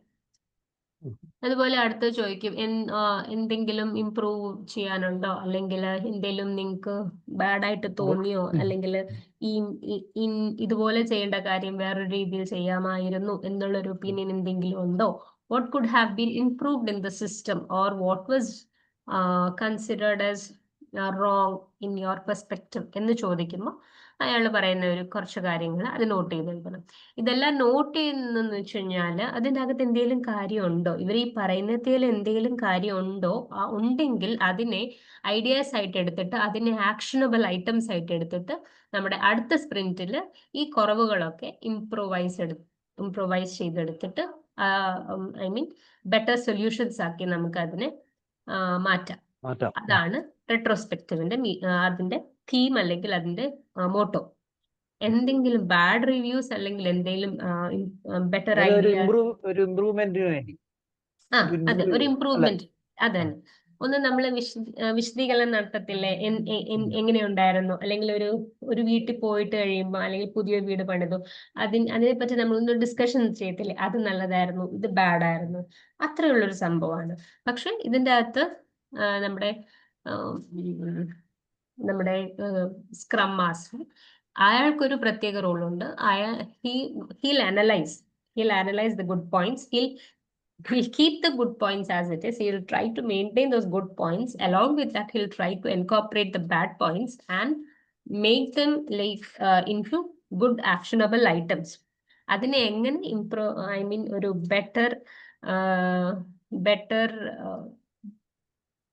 ബെറ്റർ രീതിയിൽ അതിനെ കൊണ്ടുവരാം എന്നൊരു ചിന്ത പുള്ളി ഏതൊക്കെയുണ്ട് പുള്ളി പിന്നെ ജോട്ട് ഡൗൺ ചെയ്തിട്ട് ക്ലയന്റിനോട് പ്രസന്റ് ചെയ്യും. ഇന്നതൊക്കെ ടീമിന് തോന്നുന്നു ഇതൊക്കെ ഇംപ്രൂവ് ചെയ്യായിരുന്നു, അല്ലെങ്കിൽ ഈ രീതി വേണ്ടായിരുന്നു, ഒരു ടീം മീറ്റിംഗിന്റെ ടൈം കൂടി പോവാണ്, നമുക്ക് പ്രൊജക്ടിന് ഇനഫ് ടൈം ബാൻഡ്വിഡ്ത്ത് കിട്ടുന്നില്ല പ്രൊജക്ട് സബ്മിറ്റ് ചെയ്യാൻ, എന്ത് റിമാർക്സ് എന്തും വേണമെങ്കിൽ പറയാം അവർക്ക്. അപ്പൊ അതെല്ലാം ഈ സ്ക്രം മാസ്റ്റർ കൺസോൾഡേറ്റ് ചെയ്തിട്ട് ക്ലയന്റിന്റെ അടുത്ത് പ്രസന്റ് ചെയ്യും. അതാണ്. എന്നിട്ട് അതിനെ ഒരു പ്ലസ് പോയിന്റ് ആക്കി എടുക്കാൻ പറ്റുമോ, എങ്ങനെ ആക്കാൻ പറ്റും എന്നുള്ളൊരു ആക്ഷൻ ആയിട്ട് ഈ പുള്ളി പ്രസന്റ് ചെയ്ത് കൊടുക്കും. മനസ്സിലായോ? അതാണ് റെട്രോസ്പെക്റ്റീവിന്റെ ഉദ്ദേശം. Retrospective basically last face of scrum ആണ്. ഇത് ഈ ഒരു ഫേസ് കഴിയുമ്പോൾ ഇനി അടുത്ത പുതിയ സ്പ്രിന്റ് തുടങ്ങും. ആ സ്പ്രിന്റിൽ പുതിയ കാര്യങ്ങൾ എടുത്തു തുടങ്ങും. അങ്ങനെ അപ്പം ബേസിക്കലി നമ്മുടെ പണിയെല്ലാം കഴിഞ്ഞിട്ട് നമ്മൾ ഒന്നുകൂടെ ഇരുന്നെല്ലാം ഒന്ന് ആലോചിച്ച് നോക്കുന്ന ഒരു ടൈമാണ് റെട്രോസ്പെക്റ്റീവ് മീറ്റിംഗ്. അപ്പം മാൻഡേറ്ററിലി എല്ലാവരും പാർട്ടിസിപ്പേറ്റ് ചെയ്തിരിക്കണം. Every person should have at least one good to say, one bad to say. One bad ഇല്ലെങ്കിലും അറ്റ്ലീസ്റ്റ് വൺ ഗുഡ് എങ്കിലും പറഞ്ഞിരിക്കണം. They should talk in front of team. ഇത് ടീം ബിൽഡിംഗ് ആക്ടിവിറ്റീസിനും നല്ലത്. നമ്മുടെ ഒരു കോൺഫിഡൻസ്, ഒരു ടീമിന്റെ മുന്നിൽ സംസാരിക്കാനും, എല്ലാത്തിനും നമ്മുടെ ഐഡിയാസ് പ്രസന്റ് ചെയ്യാനും, എന്തിനും എല്ലാത്തിനും റെട്രോസ്പെക്റ്റീവ് മീറ്റിംഗ്സ് അതിന് വേണ്ടിയിട്ടാണ് വെക്കുന്നത്. ഇപ്പം ഇതിന്റെ അകത്തല്ലാത്ത പുതിയ ഐഡിയാസ്, ഇന്നോവേറ്റീവ് ഐഡിയാസ് ഉണ്ടെങ്കിൽ അതും ഇവർക്ക് പ്രസന്റ് ചെയ്യാനുള്ള ഒരു പ്ലാറ്റ്ഫോമാണ് ഈ റെട്രോസ്പെക്റ്റീവ് മീറ്റിംഗ്സ്. ഓക്കെ. റെട്രോസ്പെക്റ്റീവ്. ഇനി എസ്റ്റിമേഷൻ ടെക്നിക്സ്. എസ്റ്റിമേഷൻ എന്ന് ആ വേർഡിന്റെ അകത്ത് നമുക്ക് മനസ്സിലാവും എന്തോ എസ്റ്റിമേറ്റ് ചെയ്യുന്നതിന്റെ കാര്യമാണ്. അപ്പം എസ്റ്റിമേഷൻ ഇവിടെ ഉദ്ദേശിക്കുന്നത് നമ്മുടെ പ്ലാനിങ് ഫേസിൽ നടക്കുന്ന ഒരു സംഭവമാണ്. പ്ലാനിങ് ഫേസിൽ ബേസിക്കലി നമ്മുടെ പ്രൊഡക്റ്റ് ഓണർ ഓരോ റിക്വയർമെന്റിനെ പറ്റി ഡീറ്റെയിൽ ആയിട്ട് പറയും. ഇന്ന കാര്യങ്ങളാണ് ചെയ്യേണ്ടത് എന്ന് പറയും. ഓക്കെ, നിങ്ങൾക്ക് ഇപ്പം എന്നിട്ട് ചോദിക്കും നിങ്ങൾക്ക് ഫങ്ഷണാലിറ്റി മനസ്സിലായോ ഇല്ലയോ എന്ന് ചോദിക്കും. പ്ലെയിൻ ഇംഗ്ലീഷ് ലാംഗ്വേജ് അല്ല ചോദിക്കുന്നേ. അവര് പിന്നെ ചോദിക്കും നിങ്ങൾക്ക് എന്തെങ്കിലും ഡൗട്ട്സോ ക്ലാരിഫിക്കേഷൻസോ ക്വസ്റ്റ്യൻസോ ഉണ്ടോ എന്ന് ചോദിക്കാം.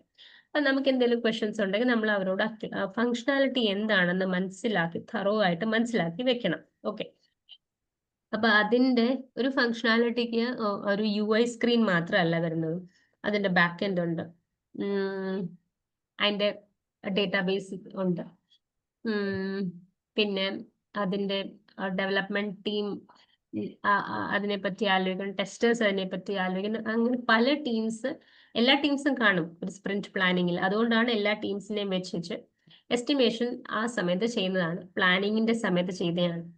അപ്പൊ ഈ എസ്റ്റിമേഷൻ്റെ അകത്ത് നടക്കുന്നതെന്ന് വെച്ച് കഴിഞ്ഞാൽ ഒരു റിക്വയർമെന്റ് എടുത്തു, ഈ റിക്വയർമെന്റ് എടുത്തിട്ട് അതിനെ എസ്റ്റിമേറ്റ് ചെയ്യാനുള്ള സമയമാണ്.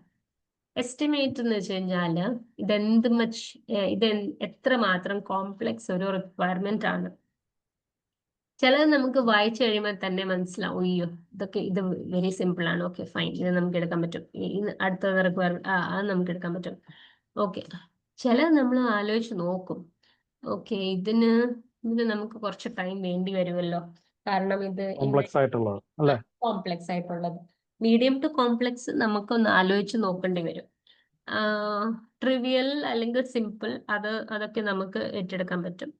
പിന്നെ ചില സിനാരിയോസിൽ UI സിമ്പിൾ ആയിരിക്കും, പക്ഷെ ബാക്ക് എൻഡ് അവർക്ക് നല്ല പണി വരും. അപ്പം ബാക്ക് എൻഡ് ടീം പറയും, ഈ എസ്റ്റിമേഷൻ സമയത്ത് ശരിക്കും ഒരു റിക്വയർമെന്റിന് ഓരോ നമ്പറിങ് കൊടുക്കുന്ന ഒരു ടൈമാണ്, അല്ലെങ്കിൽ how complex it is or what is the complexity of that requirement. അതാണ് എസ്റ്റിമേഷൻ്റെ അകത്ത് നമ്മളൊരു റിക്വയർമെന്റിനെ പറ്റി എസ്റ്റിമേറ്റ് ചെയ്യുന്നത്. അപ്പൊ ഫുൾ ടീം ചുറ്റിനിരുന്നിട്ട് ശരിക്കും ഒരു റൗണ്ട് ടേബിൾ കോൺഫറൻസ് അല്ല ഇത്, may be they will be remotely working, but the concept is like all team will be available during estimation planning, and this is part of project like sprint planning, അതിന്റെ ഭാഗമായിരിക്കും. അപ്പം ഇതിൻ്റെ അകത്ത് ഇപ്പം എന്നിട്ട് ഇതുപോലത്തെ ഒരു സെയിം ബോർഡ് അവർ create ചെയ്യും. ഇതുപോലത്തെ ഒരു ബോർഡ് അവർ ക്രിയേറ്റ് ചെയ്തിട്ട് റിക്വയർമെന്റ് എ ഇപ്പം ഇത്ര ആൾക്കാരുണ്ട്, എല്ലാവർക്കും ഓരോരോ ബോക്സ് കൊടുക്കും. ബോക്സ് കൊടുത്തിട്ട് പറയും, ഓരോരുത്തര് ഈ റിക്വയർമെന്റ് ഓരോ റിക്വയർമെന്റിനെ പറ്റി ഒരു വ്യക്തമായ ധാരണയുണ്ട് എല്ലാവർക്കും, കാരണം അതിന്റെ ഡീറ്റെയിൽസ് ഒരു ഹാഫ് ആൻ അവർ മുന്നിൽ അല്ലെങ്കിൽ ഒരു 45 മിനിറ്റ്സ് മുന്നിൽ നമ്മുടെ ക്ലയന്റ് തന്നതാണ്. അപ്പൊ റിക്വയർമെന്റ് എക്കകത്ത് എന്താണെന്ന് അവർക്കറിയാം, റിക്വയർമെന്റ് എ ഇന്നതൊക്കെ ചെയ്യാനാണ്. ഓക്കെ, അപ്പൊ അവർക്കൊരു റഫ് ബോക്സസ് കൊടുത്തിട്ട് എല്ലാവരോടും പറയും, come on give the story points, അല്ലെങ്കിൽ എത്ര പോയിന്റ്സ് ആയിരിക്കും നിങ്ങൾ ഈ സ്റ്റോറിക്ക് കൊടുക്കുന്നതെന്ന് പറഞ്ഞ് അങ്ങനെ ഒരു ബോക്സ് നമ്മുടെ സ്ക്രം മാസ്റ്റർ ക്രിയേറ്റ് ചെയ്ത് കൊടുക്കും. ഓരോ ആൾക്കാർ ഇങ്ങനെ ഇപ്പം സ്ക്രം മാസ്റ്റർ നോക്കുക, 5 5 10 5 5 5 ഇപ്പം 10 ഒരാൾക്ക് മാത്രമേ ഉള്ളൂ.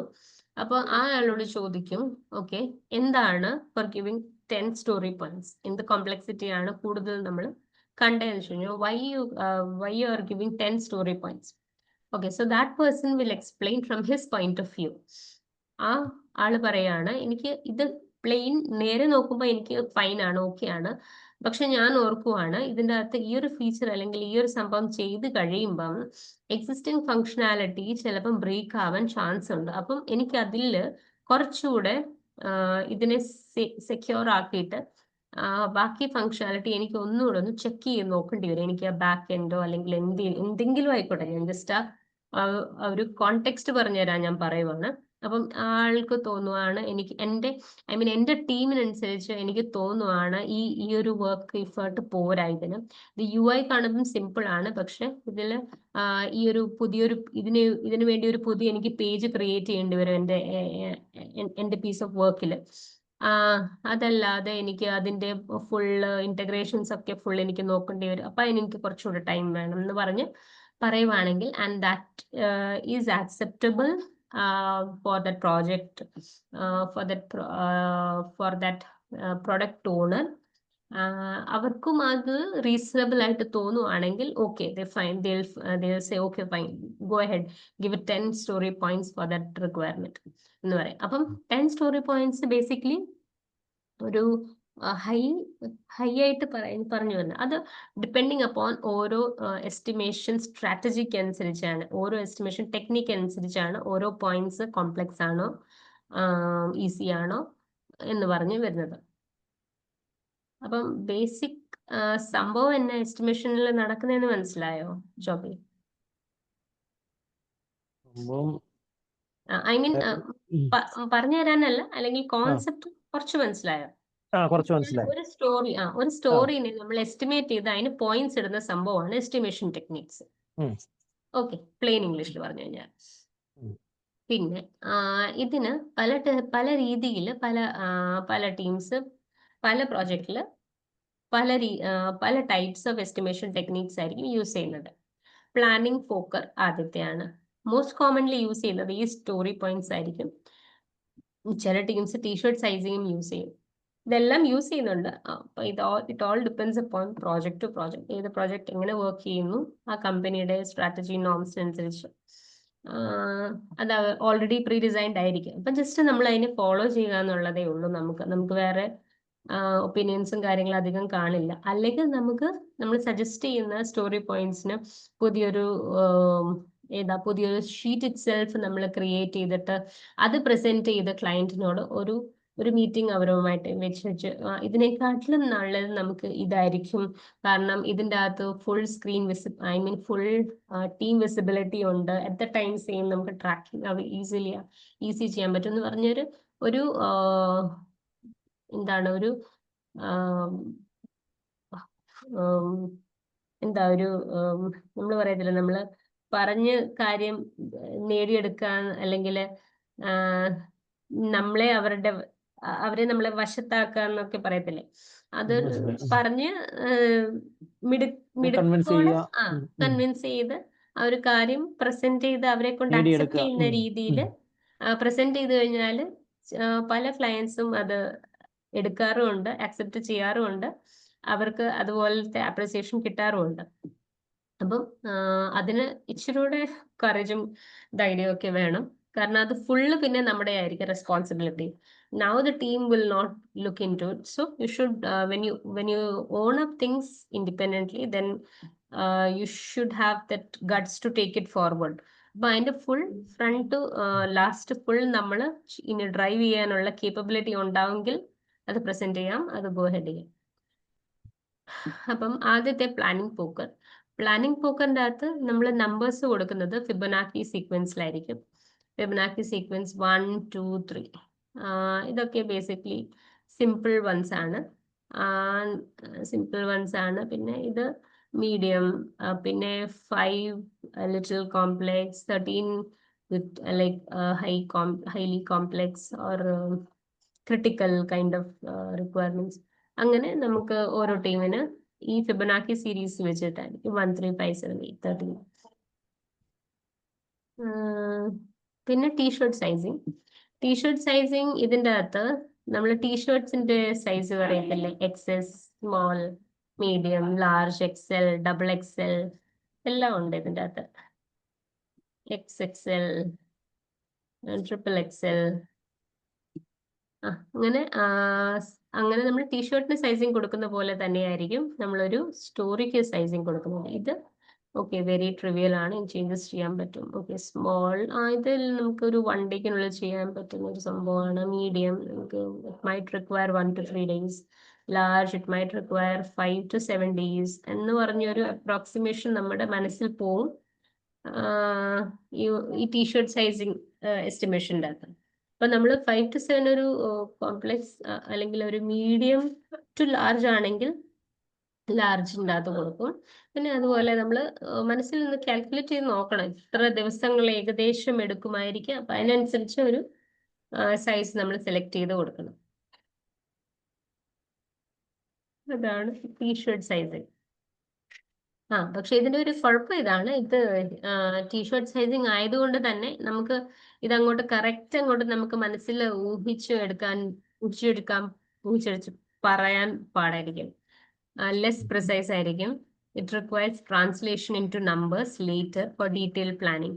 ഇപ്പൊ ഒരാൾ പറയുമ്പോൾ മീഡിയം ആണ്, എനിക്ക് ലാർജ് വേണം. അപ്പം നമ്മൾ ഈ മീഡിയം ലാർജ് എന്ന് പറയുമ്പോൾ നമുക്ക് അതിന്റെ ശരിക്കും അതിന്റെ ഡെപ്ത് എത്രത്തോളം, ആ നമ്പർ കറക്റ്റ് എത്ര, നമുക്കത് വിസിബിലിറ്റി ഇല്ലല്ലോ. നമ്പേഴ്സിലാണെങ്കിൽ നമുക്ക് ഓക്കെ മനസ്സിലാവും. ഇത് ഇതിന്റെ കോംപ്ലക്സ് ആണ്, 13, 15 ഒക്കെ ഭയങ്കര കോംപ്ലക്സ് ആണ്. അപ്പൊ ഇതിനെ ഒരു നമ്പേഴ്സിലേക്ക് കൺവേർട്ട് ചെയ്യുവാണെങ്കിൽ it would be better for the team to understand and comprehend. അപ്പം ടീഷർട്ട് സൈസിങ് ഈസ് ലൈക്ക് അതാണ് അതിന്റെ ലിമിറ്റേഷൻ എന്ന് പറയുന്നത്. ഇതിങ്ങനെ ഫ്രീ സൈസ് ആയതുകൊണ്ട് നമുക്ക് അതിനെ നമ്പേഴ്സിൽ ട്രാൻസ്ലേറ്റ് ചെയ്യാത്തത് കൊണ്ട് ഒരു ചെറിയൊരു കൺഫ്യൂഷൻ വരും ടീമിൻ്റെ അകത്ത്. അതേ ഉള്ളൂ. പിന്നെ സ്റ്റോറി പോയിന്റ്സ്. സ്റ്റോറി പോയിന്റ്സ് നമ്മൾ നേരത്തെ പറഞ്ഞതുപോലെ ഓരോ റിക്വയർമെന്റ്സിന് ഒരു സ്റ്റോറി പോയിന്റ് ആണ്. അപ്പൊ ആ സ്റ്റോറി പോയിന്റ് ഇത് ഇങ്ങനെ തന്നെയായിരിക്കും. 1, 2, 3, 5, 7, പിന്നെ 7, 9 ഓഡ് നമ്പേഴ്സിന്റെയാണ് കൂടുതൽ പോകുന്നത്. പിന്നെ 1, 3, 5, 7, 9, 12 അങ്ങനെയായിട്ട് പോകുന്നത്. 11 ഉണ്ട്, 12 ഉണ്ട്, അങ്ങനെ. അപ്പൊ ഇതിൻ്റെ അകത്ത് നമുക്ക് ക്ലിയർ ആയിട്ട് പറയാൻ പറ്റും. ഒരു 7 സ്റ്റോറി പോയിന്റ് ആണെങ്കിൽ okay, it's like more than medium. അപ്പൊ മീഡിയത്തിനെക്കാട്ടിൽ കുറച്ചുകൂടെ പണിയാണ്. അപ്പൊ 5 ഒക്കെ ആണെങ്കിലും ഒക്കെ ഏകദേശം മീഡിയം ആണ്, നമുക്ക് ചെയ്യാൻ പറ്റും. ഓക്കെ, 3 days അപ്രോക്സിമേറ്റ്ലി എന്ന് പറഞ്ഞ് നമ്മൾ ശരിക്കും ഈ ഒരു എസ്റ്റിമേറ്റ് കഴിയുമ്പോഴാണ് നമുക്ക് എത്ര ടൈം എടുക്കും ഈ ഒരു സ്പ്രിന്റിന്റെ അത് ഇത്രയും ജിറ ഉണ്ട്, അപ്പം ഇത് 2 weeksനുള്ളിൽ കഴിയുമോ ഇല്ല, ഓക്കെ, വിച്ച് ഓൾ സ്റ്റോറീസ് ആയിരിക്കും നിങ്ങൾ എടുക്കാൻ പോകുന്നത് ഹൈ പ്രയോറിറ്റി. അപ്പൊ ഹൈ പ്രയോറിറ്റി സ്റ്റോറീസ് എടുത്തു കഴിഞ്ഞിട്ട് പിന്നെ ലാസ്റ്റ് അവർ പറയുന്ന പോലെ ഈ സ്റ്റോറി ഇത് കഴിഞ്ഞിട്ട് എടുത്താൽ മതി എന്ന് പറയുമ്പോൾ, അപ്പൊ ഈ സ്റ്റോറീസ് ഇപ്പം 5 സ്റ്റോറി പോയിന്റ് ആണെങ്കിൽ അത് ആദ്യം എടുത്തോട്ടെ. ആദ്യം എടുത്ത് 5 story point it my take 2 to 3 days. അപ്പൊ 2 to 3 days അതിനങ്ങനെ പോയി. ഇനി അടുത്ത സ്റ്റോറി എടുത്തു, അതിലൊരു 7 സ്റ്റോറി പോയിന്റ്സ് ആണെങ്കിൽ 7 story points my take like 4 to 5 days approximately. It can go even like higher than that. So നേരത്തെ നമ്മൾ കാൽക്കുലേറ്റ് ചെയ്ത് 3 + 5 കൂട്ടിക്കോ അല്ലെങ്കിൽ 5.5 കൂട്ടിക്കോ, അങ്ങനെ വെച്ചിട്ടായിരിക്കും ഓരോ സ്പ്രിന്റിന്റെ വെലോസിറ്റി അല്ലെങ്കിൽ കപ്പാസിറ്റി അവർ കാൽക്കുലേറ്റ് ചെയ്തിട്ട് ഇത്ര സ്റ്റോറീസ് നമുക്ക് കംപ്ലീറ്റ് ചെയ്യാൻ പറ്റുമായിരിക്കും എന്നുള്ളൊരു എസ്റ്റിമേഷൻ കൊടുക്കുന്നത് ക്ലയന്റിന്. അതിന് വേണ്ടിയിട്ടാണ് എസ്റ്റിമേഷൻ പ്ലാനിങ്. അല്ലെങ്കിൽ ഇത് ശരിക്കും നമ്മുടെ സ്പ്രിന്റ് പ്ലാനിങ് മീറ്റിംഗിൽ തന്നെ നടക്കുന്ന ഒരു സംഭവമാണ്. ആ ഒരു ജിറനെ പറ്റി ഡീറ്റെയിൽ ഡിസ്ക്രിപ്ഷൻ തന്നു കഴിയുമ്പോൾ നമ്മൾ അതിനെപ്പറ്റി എസ്റ്റിമേറ്റ് ചെയ്ത് അത് എത്ര ടൈമിനുള്ളിൽ ഓക്കെ ഇത്രയും സ്റ്റോറീസ് നമുക്ക് ഈ സ്പ്രിന്റിൽ കവർ ചെയ്തെടുക്കാം എന്നുള്ളൊരു എസ്റ്റിമേഷനിലെ ടീം വരുന്നത്. മനസ്സിലായോ? ഹലോ, മനസ്സിലായി. ഓക്കെ. അടുത്തത് ജിറ. ജിറ പണ്ടൊക്കെ നമ്മൾ യൂസ് ചെയ്യുന്നത് ഒരു ബഗ് ട്രാക്കിംഗ് ടൂൾ ആയിട്ട് ആയിരുന്നു യൂസ് ചെയ്യുന്നത്. പക്ഷെ ഇപ്പം ജിറയുടെ സ്കോപ്പ് നല്ലോണം വാസ്റ്റ് ആയിട്ട് ഇൻക്രീസ് ആയിട്ട് 95 to 98% of clients they are using Atlassian Jira. അപ്പം ഇപ്പൊ ഇത് കൂടുതൽ ഒരു പ്രോജക്ട് മാനേജ്മെന്റ് ടൂൾ ആയിട്ടാണ് യൂസ് ചെയ്യുന്നത്. കാരണം ഫുൾ പ്രോജക്ട് പ്ലാനിങ് അതിൻ്റെ അകത്ത് കാണാൻ പറ്റും. ഐ മീൻ ഇത്രയും ഫുൾ ഒരു സ്റ്റോറി ബാക്ക്ലോഗ് ഉണ്ട്. അതിൻ്റെ അകത്തുനിന്ന് നമ്മൾ 5 റിക്വയർമെന്റ്സ് എടുത്തു, നമ്മുടെ സ്പ്രിന്റിലേക്ക് എടുത്തു, എന്നിട്ട് അതിനെ ഓരോ ബോർഡ്സിലേക്ക് ആക്കി ഡിവൈഡ് ചെയ്തു. സ്ക്രം ബോർഡ് അല്ലെങ്കിൽ ക്യാൻബാൻ ബോർഡ് ഏതെങ്കിലും ബോർഡിൽ ഡിവൈഡ് ചെയ്തെടുത്തു. എന്നിട്ട് അതിനെ ട്രാക്ക് ചെയ്യാൻ ഒരു ഫുൾ പ്രൊജക്ട് തന്നെ മാനേജ് ചെയ്യാനുള്ള ഒരു ടൂളായി മാറി ജിറ. പിന്നെ ജിറ മൺഡേ തൊട്ട് ജോബിക്ക് മറ്റേ ക്ലാസ് അല്ലേ? വെനസ്ഡേ തൊട്ടാ അല്ലേ? അപ്പൊ പിന്നെ മൺഡേ അവൈലബിൾ അല്ലേ? ഓക്കെ. നമ്മളിത് ഇനിയിപ്പോ എത്ര ദിവസം കൊണ്ടുണ്ടായിരിക്കും ക്ലാസ്? ഇനി 1-2 ക്ലാസ് അത്രയും കണ്ടു. ഇനി ജിറയും കൂടെ ഉള്ളു. ജിറയും കൂടെ കഴിഞ്ഞ് കഴിഞ്ഞാല് ഫിനിഷ് ആവും. ഓക്കെ. അപ്പം ജിറ നമ്മളിപ്പം ടെർമിനോളജീസ് വരാണെങ്കിൽ ജിറയുടെ ഇൻട്രൊഡക്ഷൻ നമുക്ക് നെക്സ്റ്റ് ക്ലാസ്സിൽ എടുക്കാം. സൂര്യൻ കൂടെ കാണുമല്ലോ. അപ്പൊ അതുവരെ നമുക്ക് ഇത് ഫോക്കസ് ഇത് ബാക്കി കുറച്ച് ഞാൻ ചെയ്ത് വെച്ചിട്ടുണ്ട് ജിറയുടെ. പിന്നെ നിങ്ങൾ തന്നെ സ്ക്രീൻ പ്രസന്റ് ചെയ്തിട്ട് ഓരോന്ന് ചെയ്ത് നോക്കാം. അപ്പൊ ഇച്ചിരി കൂടെ ഒരു അണ്ടർസ്റ്റാൻഡിങ് കിട്ടും. ഓക്കെ. ജിറയുടെ ടെർമിനോളജീസ് പറഞ്ഞു പോവാം. ജിറയ്ക്ക് ഏറ്റവും ആദ്യം നമ്മൾ ഒരു ജിറ ബോർഡിൽ ഒരു പ്രൊജക്റ്റ് ക്രിയേറ്റ് ചെയ്യും. ഒരു പ്രൊജക്റ്റ് എന്ന് വെച്ച് കഴിഞ്ഞാൽ ബേസിക്കലി നമ്മുടെ പ്രൊജക്റ്റിന് ഒരു പേര് കാണുമല്ലോ, ആ പേര് വെച്ചിട്ട് തന്നെ നമ്മളൊരു പ്രൊജക്റ്റ് ക്രിയേറ്റ് ചെയ്യും. പ്രൊജക്റ്റ് ക്രിയേറ്റ് ചെയ്ത് കഴിയുമ്പം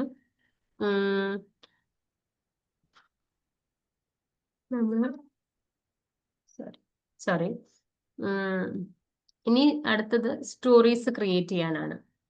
സ്റ്റോറീസ് ഓരോ റിക്വയർമെന്റ്, ഇപ്പം ഓരോ റിക്വയർമെന്റ് എടുത്തു, ബാക്ക്ലോഗിൽ നിന്ന് എടുത്തു.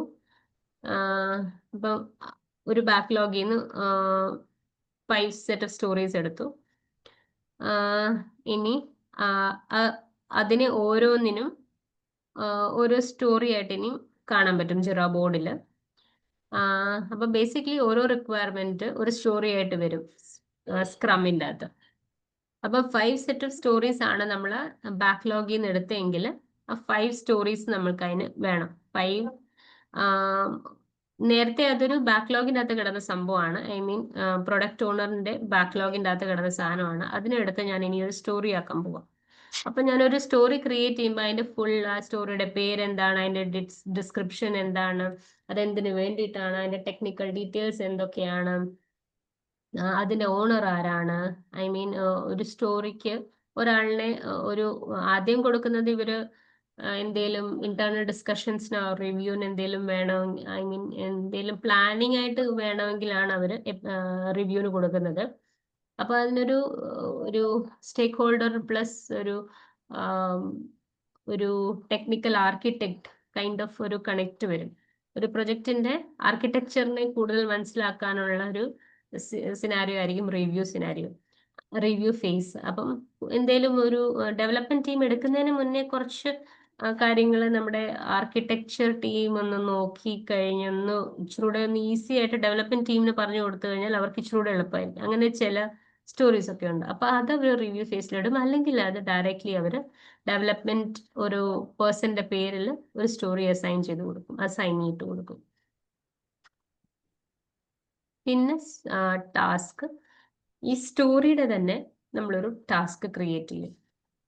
സ്റ്റോറി ഐ മീൻ ഈ ഒരു സ്റ്റോറി ഇച്ചിരൂടെ ബ്രേക്ക് ഡൗൺ ആക്കി നമുക്ക് പെട്ടെന്ന് ഒരു ടാസ്ക് ചെയ്യാൻ പറ്റും. ഐ മീൻ ഇതിനെ ഒന്ന് ടാസ്ക് ആയിട്ട് ഡിവൈഡ് ചെയ്യാൻ പറ്റുമായിരുന്നെങ്കിൽ നല്ലതായിരുന്നു എന്ന്.